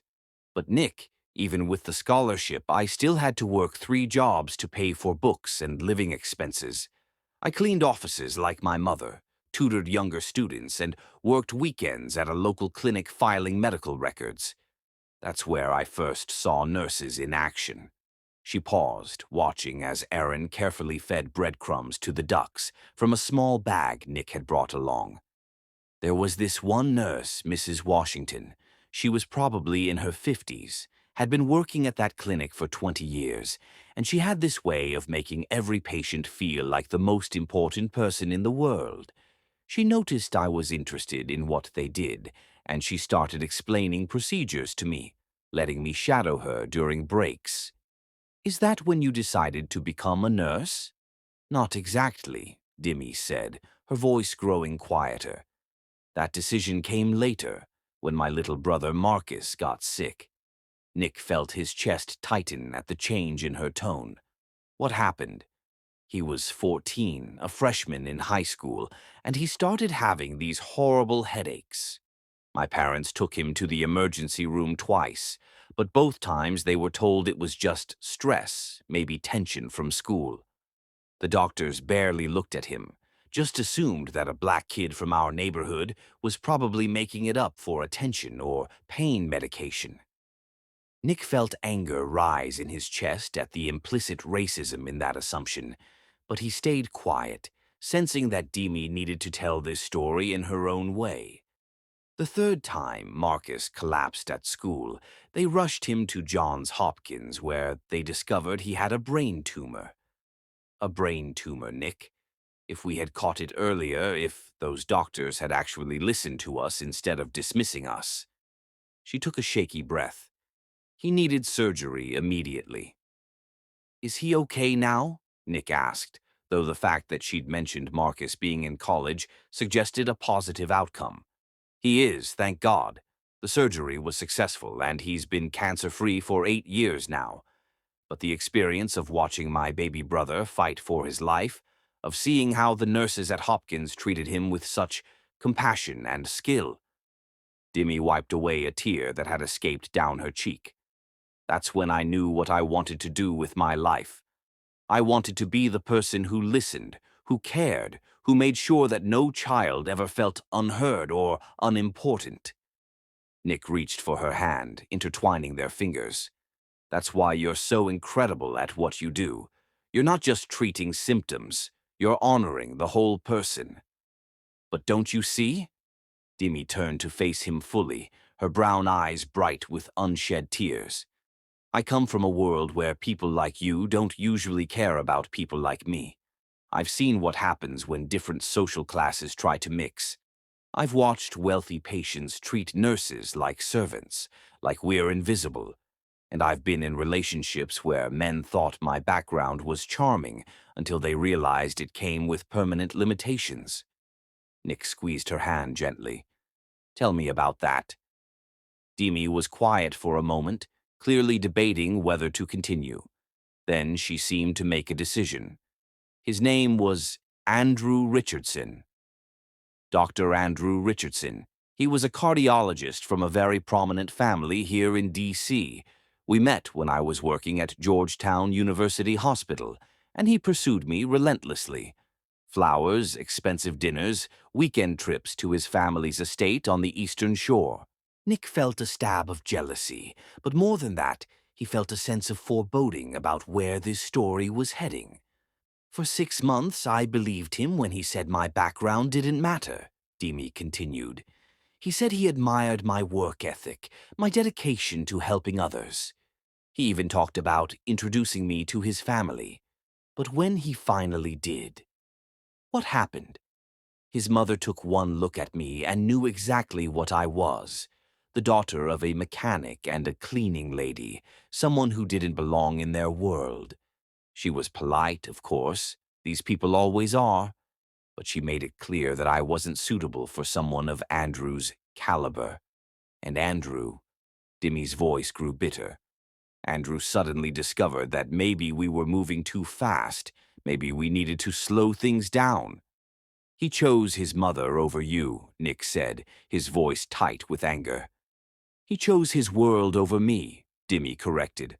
The world where people like me are fine to work for you, to serve you, but not to marry you or bear your children or attend your country club events.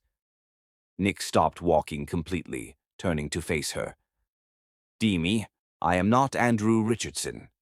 Aren't you? She asked, her voice small and vulnerable. Nick, you live in a penthouse. You have a housekeeper and a personal assistant and a driver. You attend charity galas where people bid thousands of dollars on dinner with celebrities just for fun. Your daughter goes to private school that costs more per year than my father makes in 2 years. You exist in a stratosphere that I can't even comprehend. None of that matters, Nick said fiercely. None of it means anything without someone to share it with. Without you. But it does matter, Demi insisted. When your friends and business associates meet me, when they find out I grew up poor, when they see that I don't know which fork to use at fancy dinners, or how to make small talk about vacation homes in Martha's Vineyard, then they'll see exactly what I see, Nick interrupted. A woman of incredible strength and intelligence and compassion. A woman who saved the life of my daughter. A woman who makes me want to be better than I ever thought I could be. Dimmy looked at him with such longing and fear mixed together that Nick felt his heart break a little. I want to believe you, she whispered. But Nick, you don't understand what it's like to always be the outsider, to always feel like you're being judged and found wanting, to have people assume you're after something instead of assuming you belong. You're right, Nick said quietly. I don't understand that, but I want to, and I want you to help me understand. I want you to tell me when I'm being thoughtless or privileged, or when I need to see things differently. I want you to be my partner in all of this, not my guest. Before Demi could respond, Erin came running back to them, her face bright with excitement. Daddy, Miss Demi, the mama duck has 5 babies, and one of them is smaller than the others. But the mama is taking extra care of it.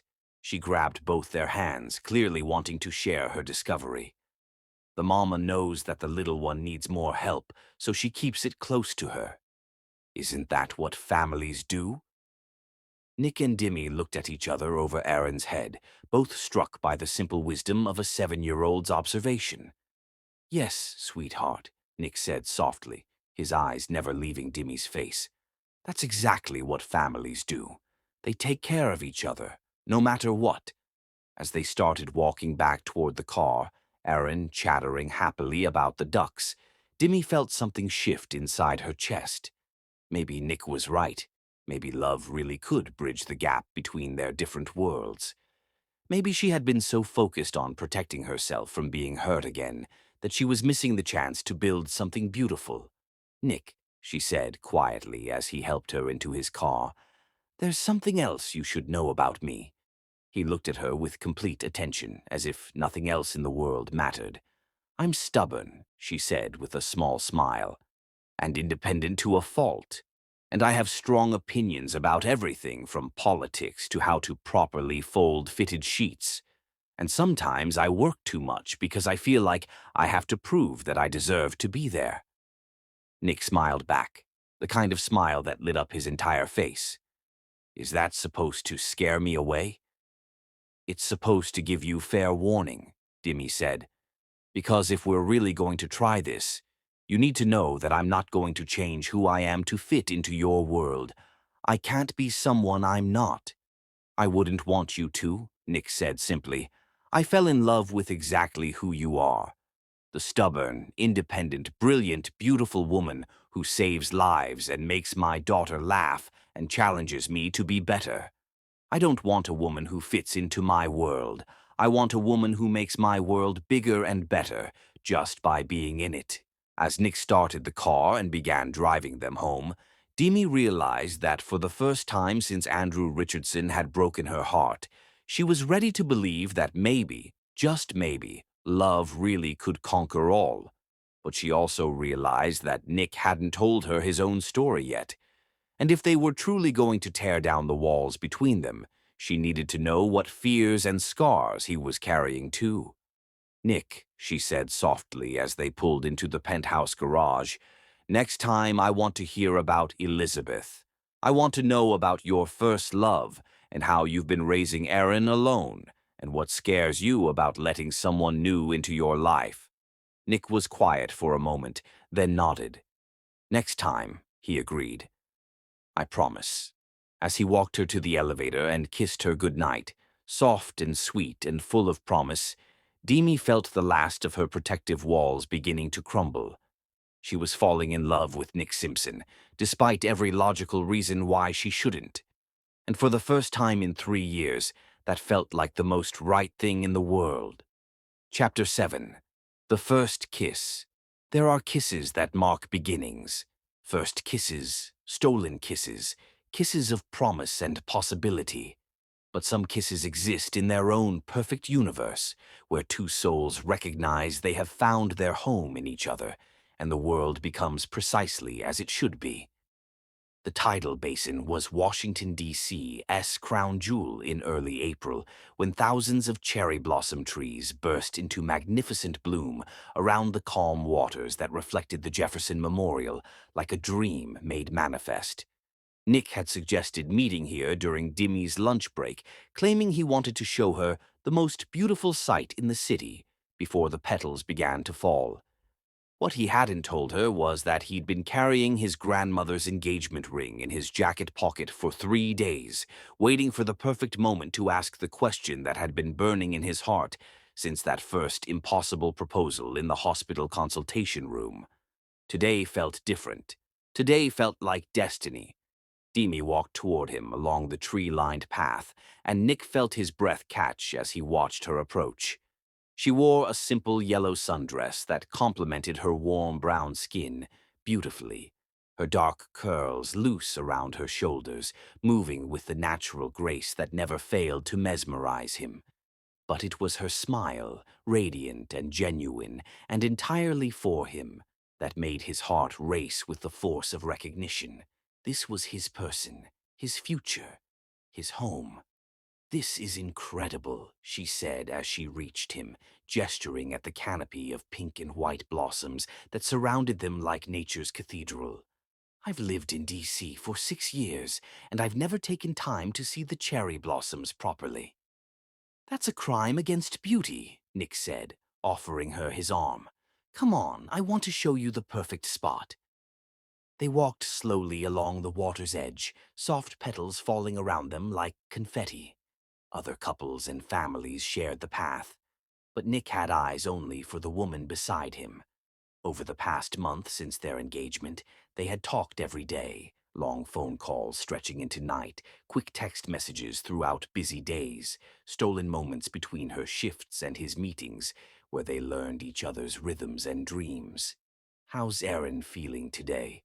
Demi asked as they paused to watch a family of geese swimming near the shore. "Much better. She's back to her usual energetic self, which means she's driving her tutor crazy with questions about everything except her actual lessons." Nick smiled at the memory of Erin's excitement that morning. "She asked me if you were coming to her school's art show next week." "She has an art show?" Demi's face lit up with interest. "What kind of art?" "Mixed media, apparently. She's been working on something she calls My Family Tree, but she won't let me see it until the show. She says it's a surprise." Nick paused, studying Demi's expression. "She really wants you there, Demi." "We both do." "Of course I'll be there," Demi said without hesitation. "I wouldn't miss it." The easy way she said it, as if attending Erin's school events was already a natural part of her life, made Nick's chest warm with hope and certainty. They had settled into a rhythm that felt remarkably natural, dinners at his penthouse where Demi helped Erin with homework while Nick cooked, weekend walks through various D.C. neighborhoods, quiet evenings watching movies while Erin fell asleep between them on the couch.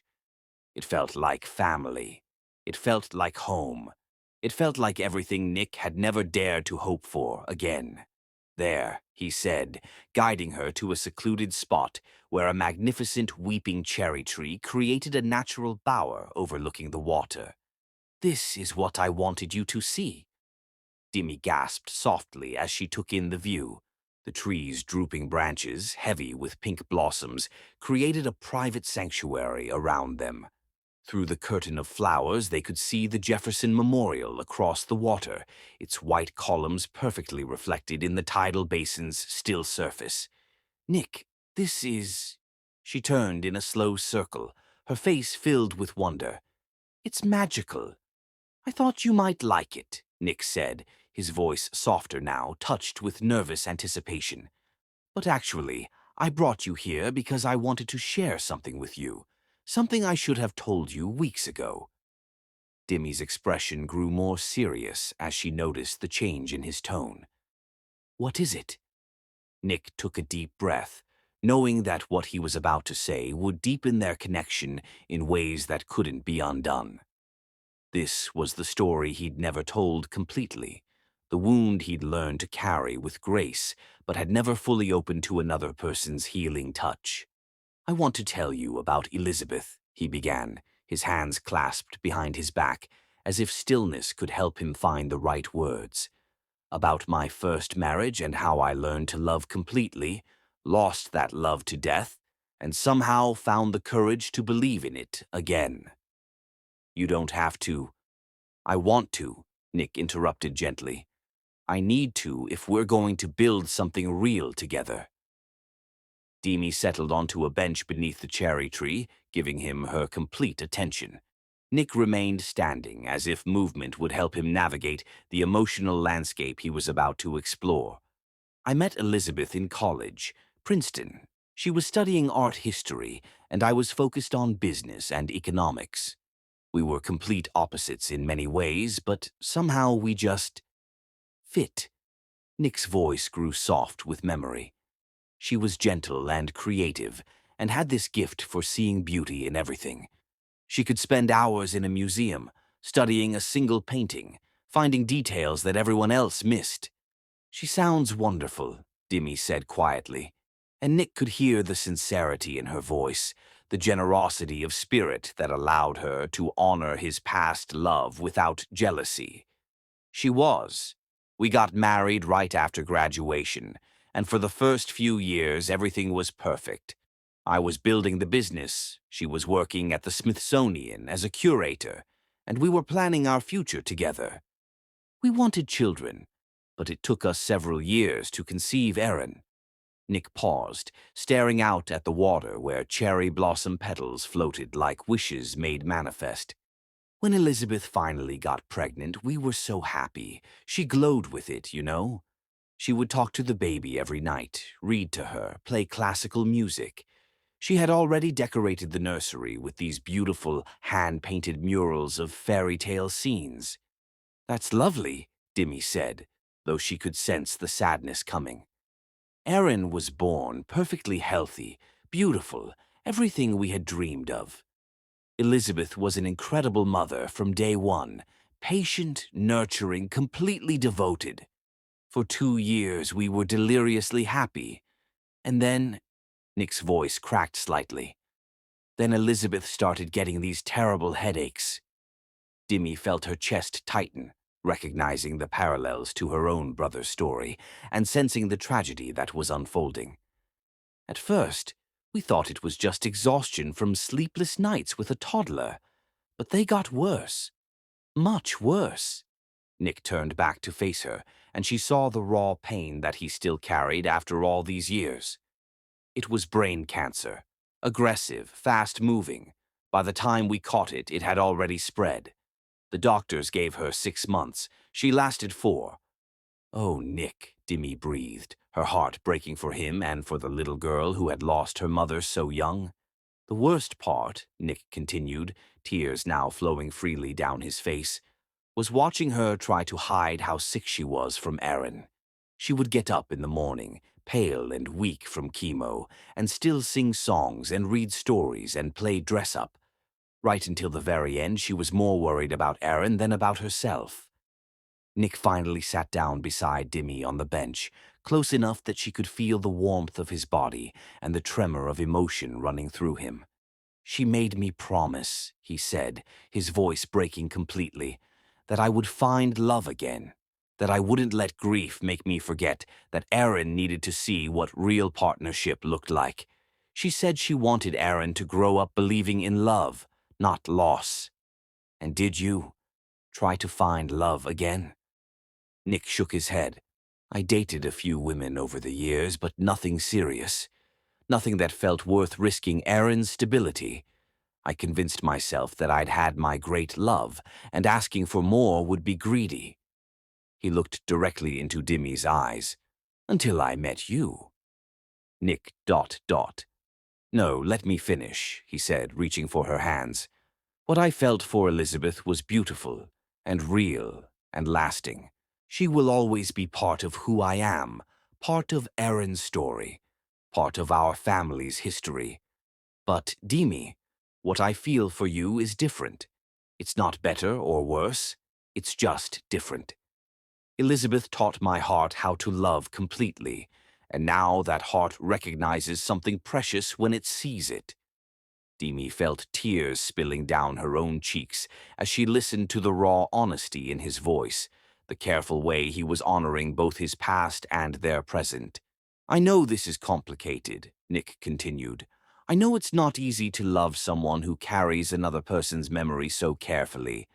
But I also know that what we have, what we're building together, is its own beautiful thing. It doesn't diminish what came before. It expands what's possible going forward. He reached into his jacket pocket and pulled out the small velvet box she remembered from the hospital. But this time the gesture felt different. Not desperate or rushed, but considered and certain. I'm not asking you to replace Elizabeth, Nick said, his voice growing stronger with each word. I'm asking you to help me honor the promise I made to her, to show Erin what love looks like when it's chosen consciously, deliberately, with full knowledge of both its power and its fragility. He opened the box, and the vintage ring caught the dappled sunlight filtering through cherry blossoms, throwing tiny rainbows across their hands. I'm asking you to marry me not because I'm grateful for what you did, but because I can't imagine building a future without you in it. Because you've shown me that the heart isn't a finite resource, but an infinite one. Because loving you doesn't take away from what I felt for Elizabeth. It proves that what she and I built together was strong enough to teach me how to love again.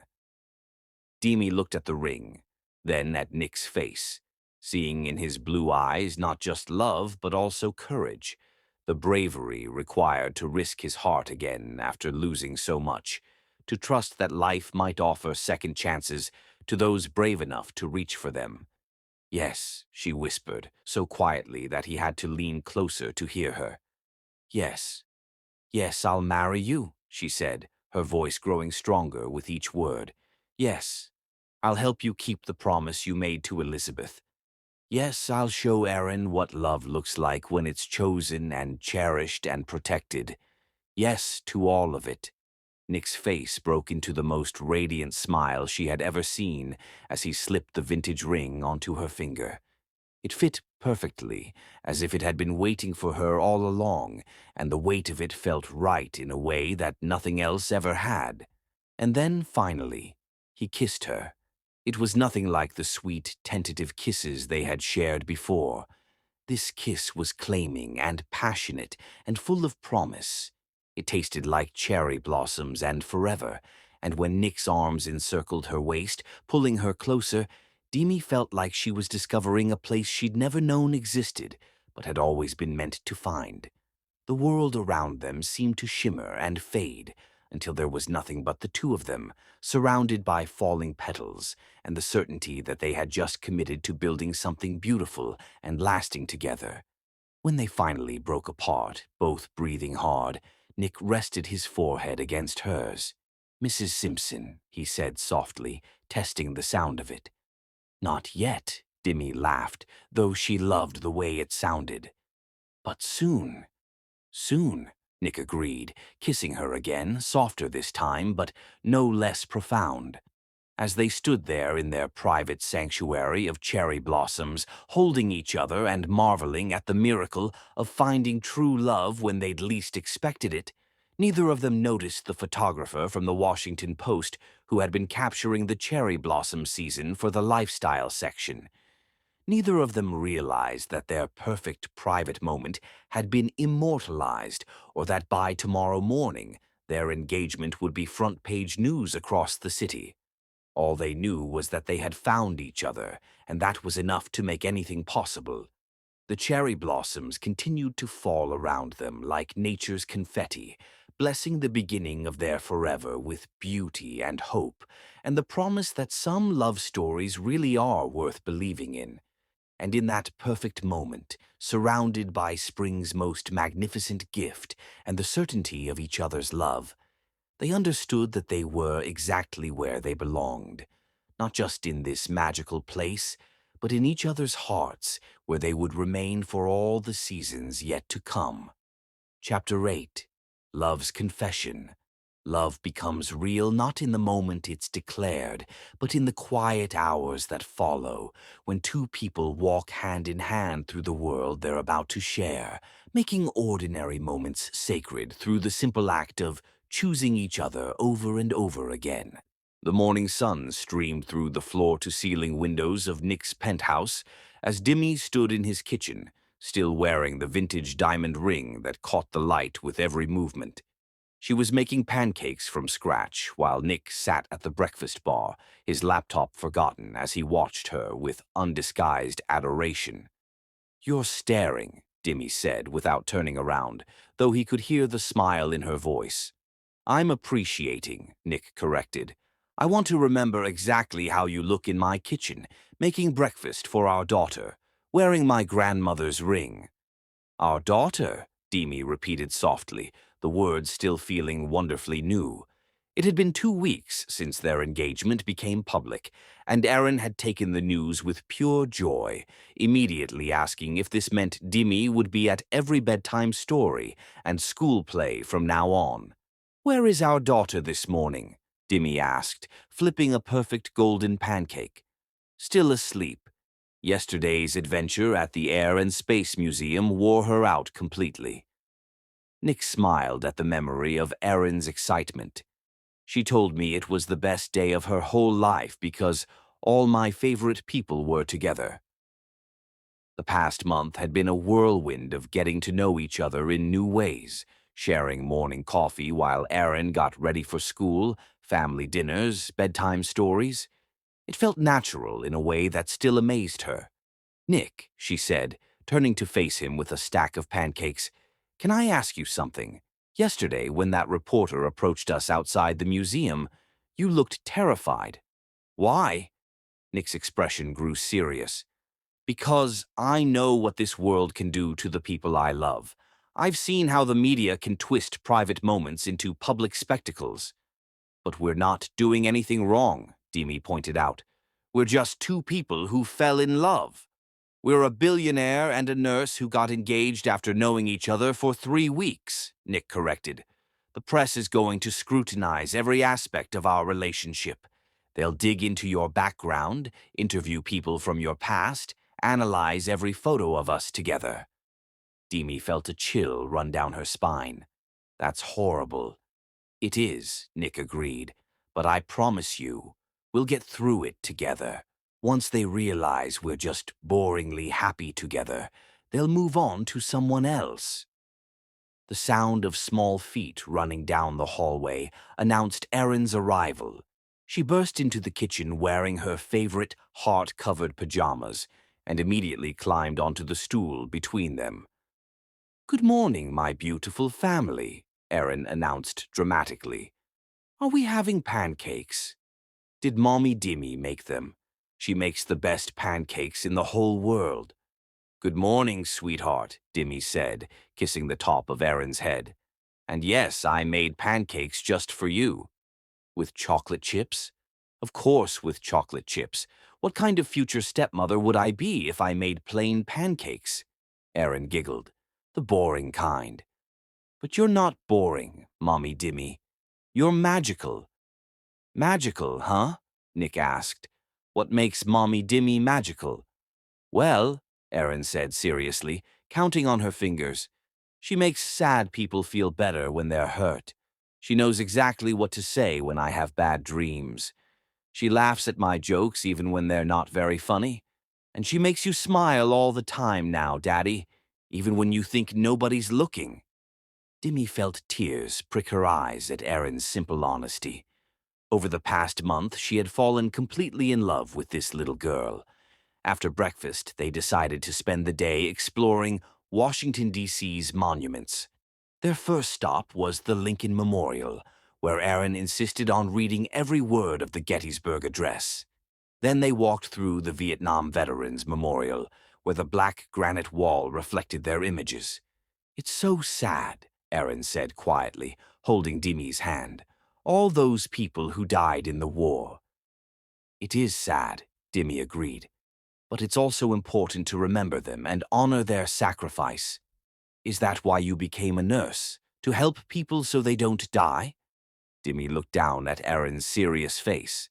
Partly, yes. I became a nurse because I want to help heal people when they're hurt or sick. Sometimes that means helping them get better, and sometimes it means helping them be comfortable and surrounded by love. Their next stop was the Smithsonian Museum of Natural History, where Erin spent an hour in the dinosaur exhibit, asking endless questions about extinction and evolution. She's going to be a scientist, Nick said as they watched Erin examine a fossilized Triceratops skull. Or maybe a doctor, like she says she wants to be. She's going to be whatever makes her happy, Dimmy replied, and we're going to support her no matter what she chooses. Nick's heart clenched at the casual way she said "we," as if their partnership in raising Erin was already an established fact. As the afternoon wore on, they made their way back to the tidal basin. The cherry blossoms were past their peak now, but there were still enough petals clinging to the branches to create a magical atmosphere. "This is where Daddy asked you to marry him, right?" Erin asked as they approached the same bench where Nick had proposed. "It is," Dimmy confirmed. "Daddy told me all about it," Erin said matter-of-factly. "He said you cried happy tears and that the cherry blossoms fell all around you like nature was celebrating too." "That's exactly what happened," Nick said, settling onto the bench and pulling Erin onto his lap while Dimmy sat beside them. "And now you're going to be my real mommy, forever and always." "If you want me to be," Dimmy said carefully. "I do want you to be," Erin said firmly. "I asked my first mommy in heaven if it was okay, and I got a feeling that she said yes, because she wants Daddy and me to be happy." Dimmy felt tears spill down her cheeks at the innocent faith in Erin's words. Nick reached over to squeeze her hand, his own eyes bright with emotion. "I think your first mommy would love Dimmy very much," Nick said softly. "And I think she'd be happy that we found each other." As the sun began to set over the Potomac River, painting the sky in shades of pink and gold, Nick realized that this was the moment he had been waiting for, when everything felt complete, when his family felt whole again. "Dimmy," he said quietly while Erin dozed against his chest, "I need to tell you something." "What is it?" she asked, noting the serious tone in his voice. "I love you," Nick said simply. "Not just because you saved Erin's life, not just because you're beautiful and kind. I love you because you make me want to be the best version of myself. I love you because you see the world through eyes of compassion and hope. I love you because you've given me back my faith in happiness."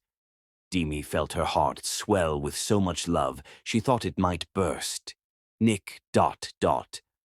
"I love you because you make ordinary moments feel magical," he continued. "Like this moment, sitting here with you and Erin, watching the sunset. A year ago, this would have been just another evening. But with you here, it feels like the most perfect moment of my entire life." "I love you too," Dimmy said, leaning over to kiss him softly while Erin slept peacefully between them. "I love your devotion to Erin, your kindness to everyone you meet, the way you make me feel like I can be myself completely without fear of judgment. I love how you've made me believe in fairy tales again." "So we're really doing this?" Nick asked, his voice full of wonder. "We're really going to get married and raise Erin together and build a life that probably makes no sense to anyone but us?" "We're really doing this," Demi confirmed, holding up her left hand where his grandmother's ring caught the last rays of sunlight. "All of it. Forever." "Forever," Nick agreed, kissing her again, softer this time but no less profound. As they sat there in the gathering dusk, their daughter sleeping peacefully in Nick's arms, both of them realized that love really could conquer all, not because it erased the challenges they would face, but because it gave them the strength to face those challenges together. Tomorrow would bring new obstacles, more media attention, the complex logistics of planning a wedding. But tonight, in this perfect moment beside the water where cherry blossom petals still danced on the evening breeze, they had everything they needed. They had each other. They had Aaron. They had a love that had been tested by crisis and strengthened by honesty and blessed by the simple miracle of finding the right person at exactly the right time. "Come on," Nick said softly, carefully lifting Aaron without waking her. "Let's go home." Home.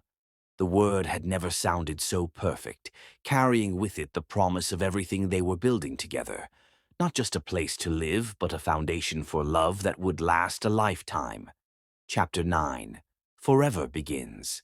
Sometimes life tests our greatest joys, not with dramatic crises, but with quiet moments of doubt, when the reality of commitment settles in, and we must choose between the safety of familiar fears and the brave vulnerability of opening our hearts completely to love's transformative power. The call came at 11:23 p.m., just as Dimmy and Nick were settling into bed after their engagement celebration. Nick's phone rang with the emergency tone, and both of them immediately tensed. "Mr. Simpson." The voice belonged to Mrs. Patterson, the overnight nanny. "I'm so sorry to disturb you, but Erin is asking for you both. She's quite upset, and I think you should come home." "What happened?" Nick was already reaching for his clothes, his face pale with worry. "She had a nightmare, sir.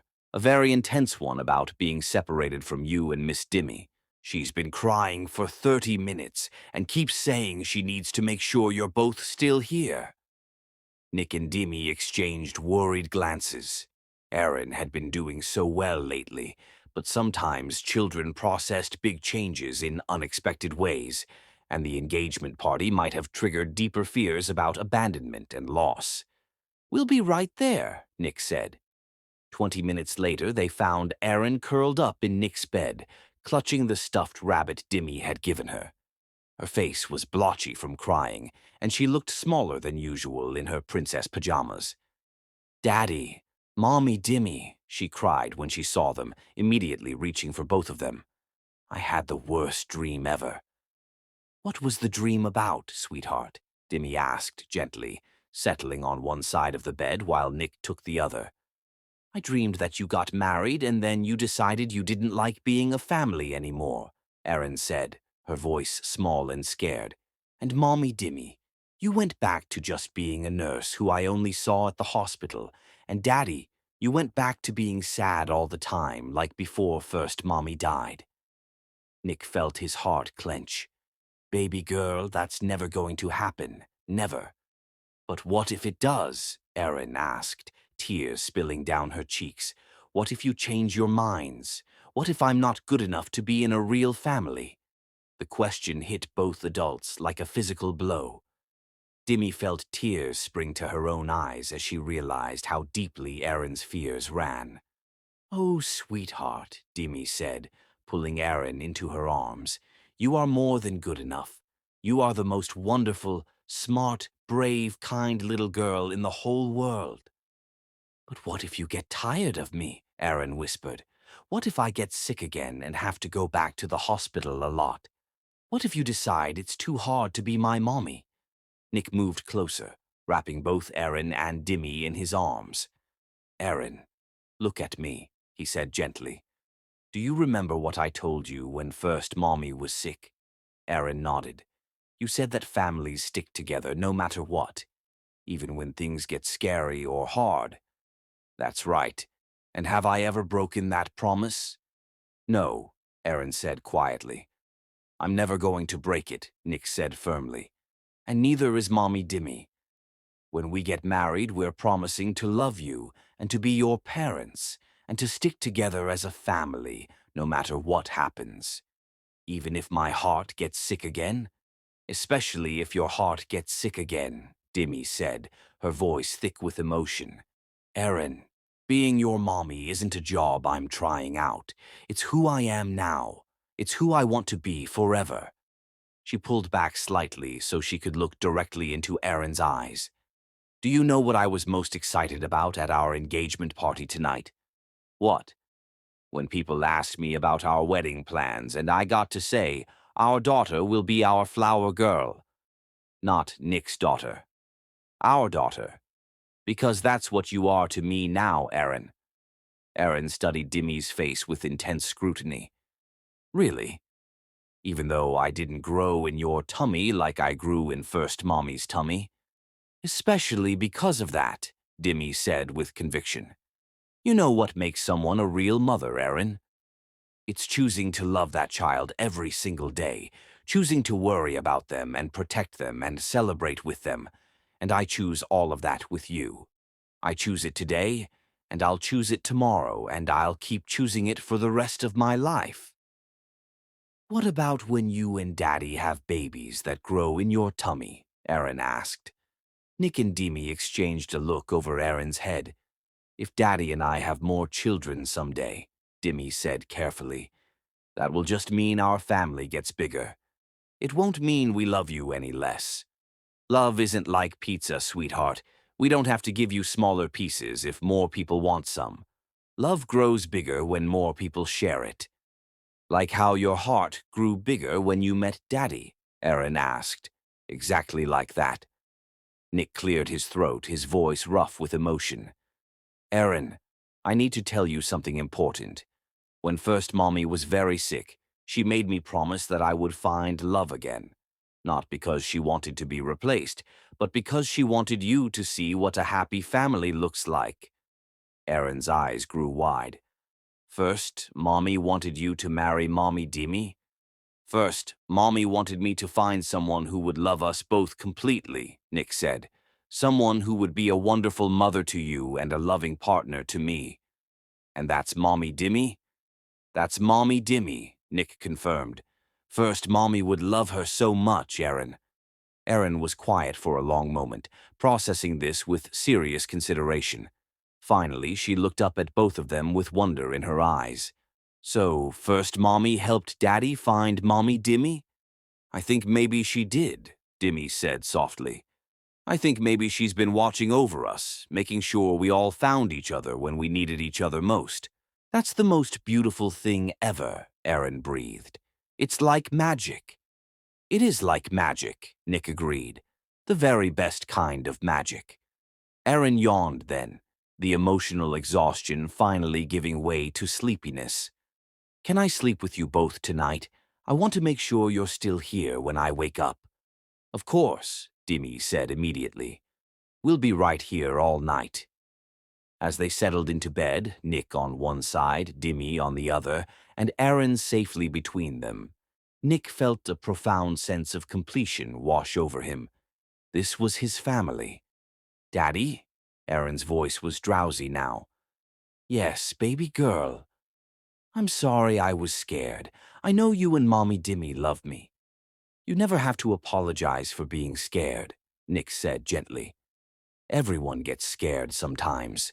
The important thing is that we talk about it so we can help each other feel better. And we're really going to be a forever family? The most forever family that ever existed, Demi promised. Good, Aaron mumbled, already half asleep.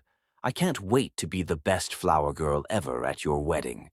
As Aaron's breathing deepened into sleep, Nick and Demi lay in the darkness, processing the emotional intensity of the evening. She's been carrying those fears for a while, Demi whispered. I should have realized, Nick said, guilt coloring his voice. You couldn't have known, Demi assured him.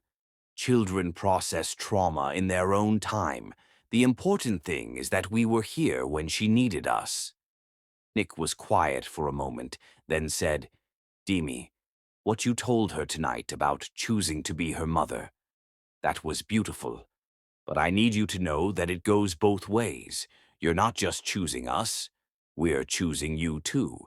Every day I choose to love you and build this life with you. Even when it's complicated. Even when we have to navigate things like tonight. Especially then, Nick said firmly. Love isn't just about the easy moments, Demi. It's about showing up for each other when things get difficult. It's about choosing each other over and over again, through everything life throws at us. Demi felt tears slip down her cheeks. "I love you both so much," she whispered. "This life we're building, this family we're creating. It's everything I never knew I wanted." "And it's just the beginning," Nick replied. "Tomorrow we start planning our wedding, and then we'll have the rest of our lives to keep that promise." As they finally drifted off to sleep, surrounded by the quiet peace of their penthouse and the warm weight of their daughter between them, all three of them knew that they had just crossed an important threshold. They had faced fear together and come out stronger. They had chosen each other not just in the bright moments of celebration, but in the vulnerable darkness of doubt and worry. They were no longer just two adults dating and a child caught in the middle. They were a family, real, committed, forever. And tomorrow would be the first day of the rest of their lives together, built on a foundation of love strong enough to weather any storm. Home was each other. Chapter 10. The Heart's True Home. Some love stories end with a kiss, but the most beautiful ones end with a promise, a vow spoken before witnesses who have seen the worst and best of two souls, binding together hearts that have already proven their capacity to weather any storm and still choose each other every single day. 6 months later, the chapel at Washington General Hospital had been transformed into something that belonged in a fairy tale. White roses and baby's breath adorned every pew, and golden sunlight streamed through stained glass, painting rainbow patterns across the altar where Demi Sianis was about to become Mrs. Nicholas Simpson. In the small bridal preparation room, Demi stood before a full-length mirror, hardly recognizing the radiant woman staring back at her. Her wedding dress was a masterpiece of elegant simplicity. Ivory silk that flowed like water, with delicate lace sleeves. Her dark curls had been swept into an intricate updo adorned with small white flowers, and Nick's grandmother's pearl earrings completed the look. "You look like a princess," Erin announced from her perch on a small chair, resplendent in her flower girl dress of soft pink silk. "Like someone who's about to marry my daddy and be my real mommy forever." Maya Ward, resplendent in deep burgundy as maid of honor, stood ready with tissues, while Demi's mother, Adize, took her daughter's hands. "My beautiful daughter," she said softly, "your father and I are so proud of you. Nick Simpson is a good man who sees your worth and celebrates it." Dr. Henry Reed peered in with a gentle smile. "Ladies, it's time. The groom is getting antsy." The chapel was filled with the people who had witnessed their love story unfold. Hospital staff, patients' families, Demi's nursing school classmates. In the back pew, several pediatric patients sat in wheelchairs, insisting on being present for Miss Demi's wedding day. As the wedding march began, Erin started down the aisle first, scattering rose petals with serious concentration. Then Maya appeared, walking with elegant grace. And then it was Demi's turn. She appeared at the back of the chapel on her father's arm, and the entire gathering rose to their feet. But Demi only had eyes for the man standing at the altar, watching her approach with such love and wonder that she felt her heart might burst from happiness. Nick Simpson stood tall and handsome in his black tuxedo, his blue eyes bright with unshed tears as he watched his bride walk toward him. Beside him, Ethan Knight and Daniel Mills served as groomsmen. When Alexios placed Demi's hand in Nick's, he whispered, "Take care of our daughter." "I promise," Nick replied, his voice thick with emotion. The ceremony was officiated by the hospital chaplain, Reverend Sarah. "Dearly beloved, we are gathered here today in this place of healing to witness the union of Nicholas and Demetra, two souls who found each other in the midst of crisis and discovered that love is the greatest medicine of all. Nicholas and Demetra have written their own vows," she continued. Nick pulled a folded piece of paper from his jacket pocket, though he hardly needed it. "Demi," he began, his voice strong and clear, "6 months ago, You saved my daughter's life with your skilled hands and gentle voice, but you were about to save mine too. You taught me that the heart isn't a finite resource, that loving you doesn't diminish what I felt for Elizabeth, but expands my capacity for love in ways I never imagined. He paused, his eyes never leaving her face. I promise to love you not just in the easy moments, but especially in the hard ones. I promise to support your dreams, to never ask you to be anyone other than exactly who you are. I promise to be your partner in raising Aaron, in building our family, in facing whatever challenges come our way. And I promise to spend every day of the rest of my life making sure you never regret choosing us. Demi, Reverend Sarah said gently. Your vows? Nick, she began, her voice clear and strong. What we have defies logic and good sense, but it's also the most real thing I've ever experienced. I promise to love you and Aaron with my whole heart, not just as individuals, but as the family we've become. I promise to bring my strength to our partnership, to always choose us. Her voice grew stronger. I promise to honor the love you shared with Elizabeth, to help Aaron remember her first mother while building new memories together. And I promise to remember that love isn't just about the people in this relationship, but about how we use our love to heal the world around us. As Demi finished her vows, Aaron stepped forward with the serious expression of someone who had something important to say. Can I do my vows now? She asked in a stage whisper. Of course, sweetheart, Demi said, kneeling down while still holding Nick's hand. I promise to be the best daughter ever, Aaron announced solemnly. I promise to always tell the truth, even when I accidentally break something. I promise to help take care of our family and to always remember that we chose each other. And I promise to love you forever and always, Mommy Demi, because you're going to be my real mommy. There wasn't a person in the chapel who wasn't crying now. By the power vested in me, Reverend Sarah said finally, and in the presence of these witnesses who have seen your love grow and strengthen through every challenge, I now pronounce you husband and wife. Nick, you may kiss your bride. Nick cupped Demi's face in his hands. Hello, Mrs. Simpson, he whispered. Hello, husband, she whispered back. And then he kissed her, soft and sweet and full of promise, while the chapel erupted in applause and cheers. The most joyful sound of all was Erin's delighted laughter as she hugged both their legs, completing the circle of their new family. As they walked back down the aisle together, Nick and Demi hand in hand, Erin between them, the hospital staff threw flower petals, creating a shower of celebration around them. Outside the chapel, as photographers captured their first moments as a married family, Nick pulled Demi close while Erin danced around them.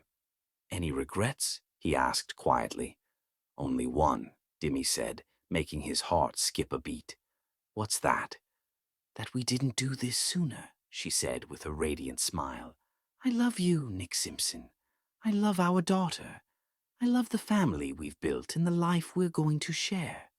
I love you too, Mrs. Simpson, Nick replied, spinning her around as Erin giggled and tried to catch the flower petals still dancing in the air.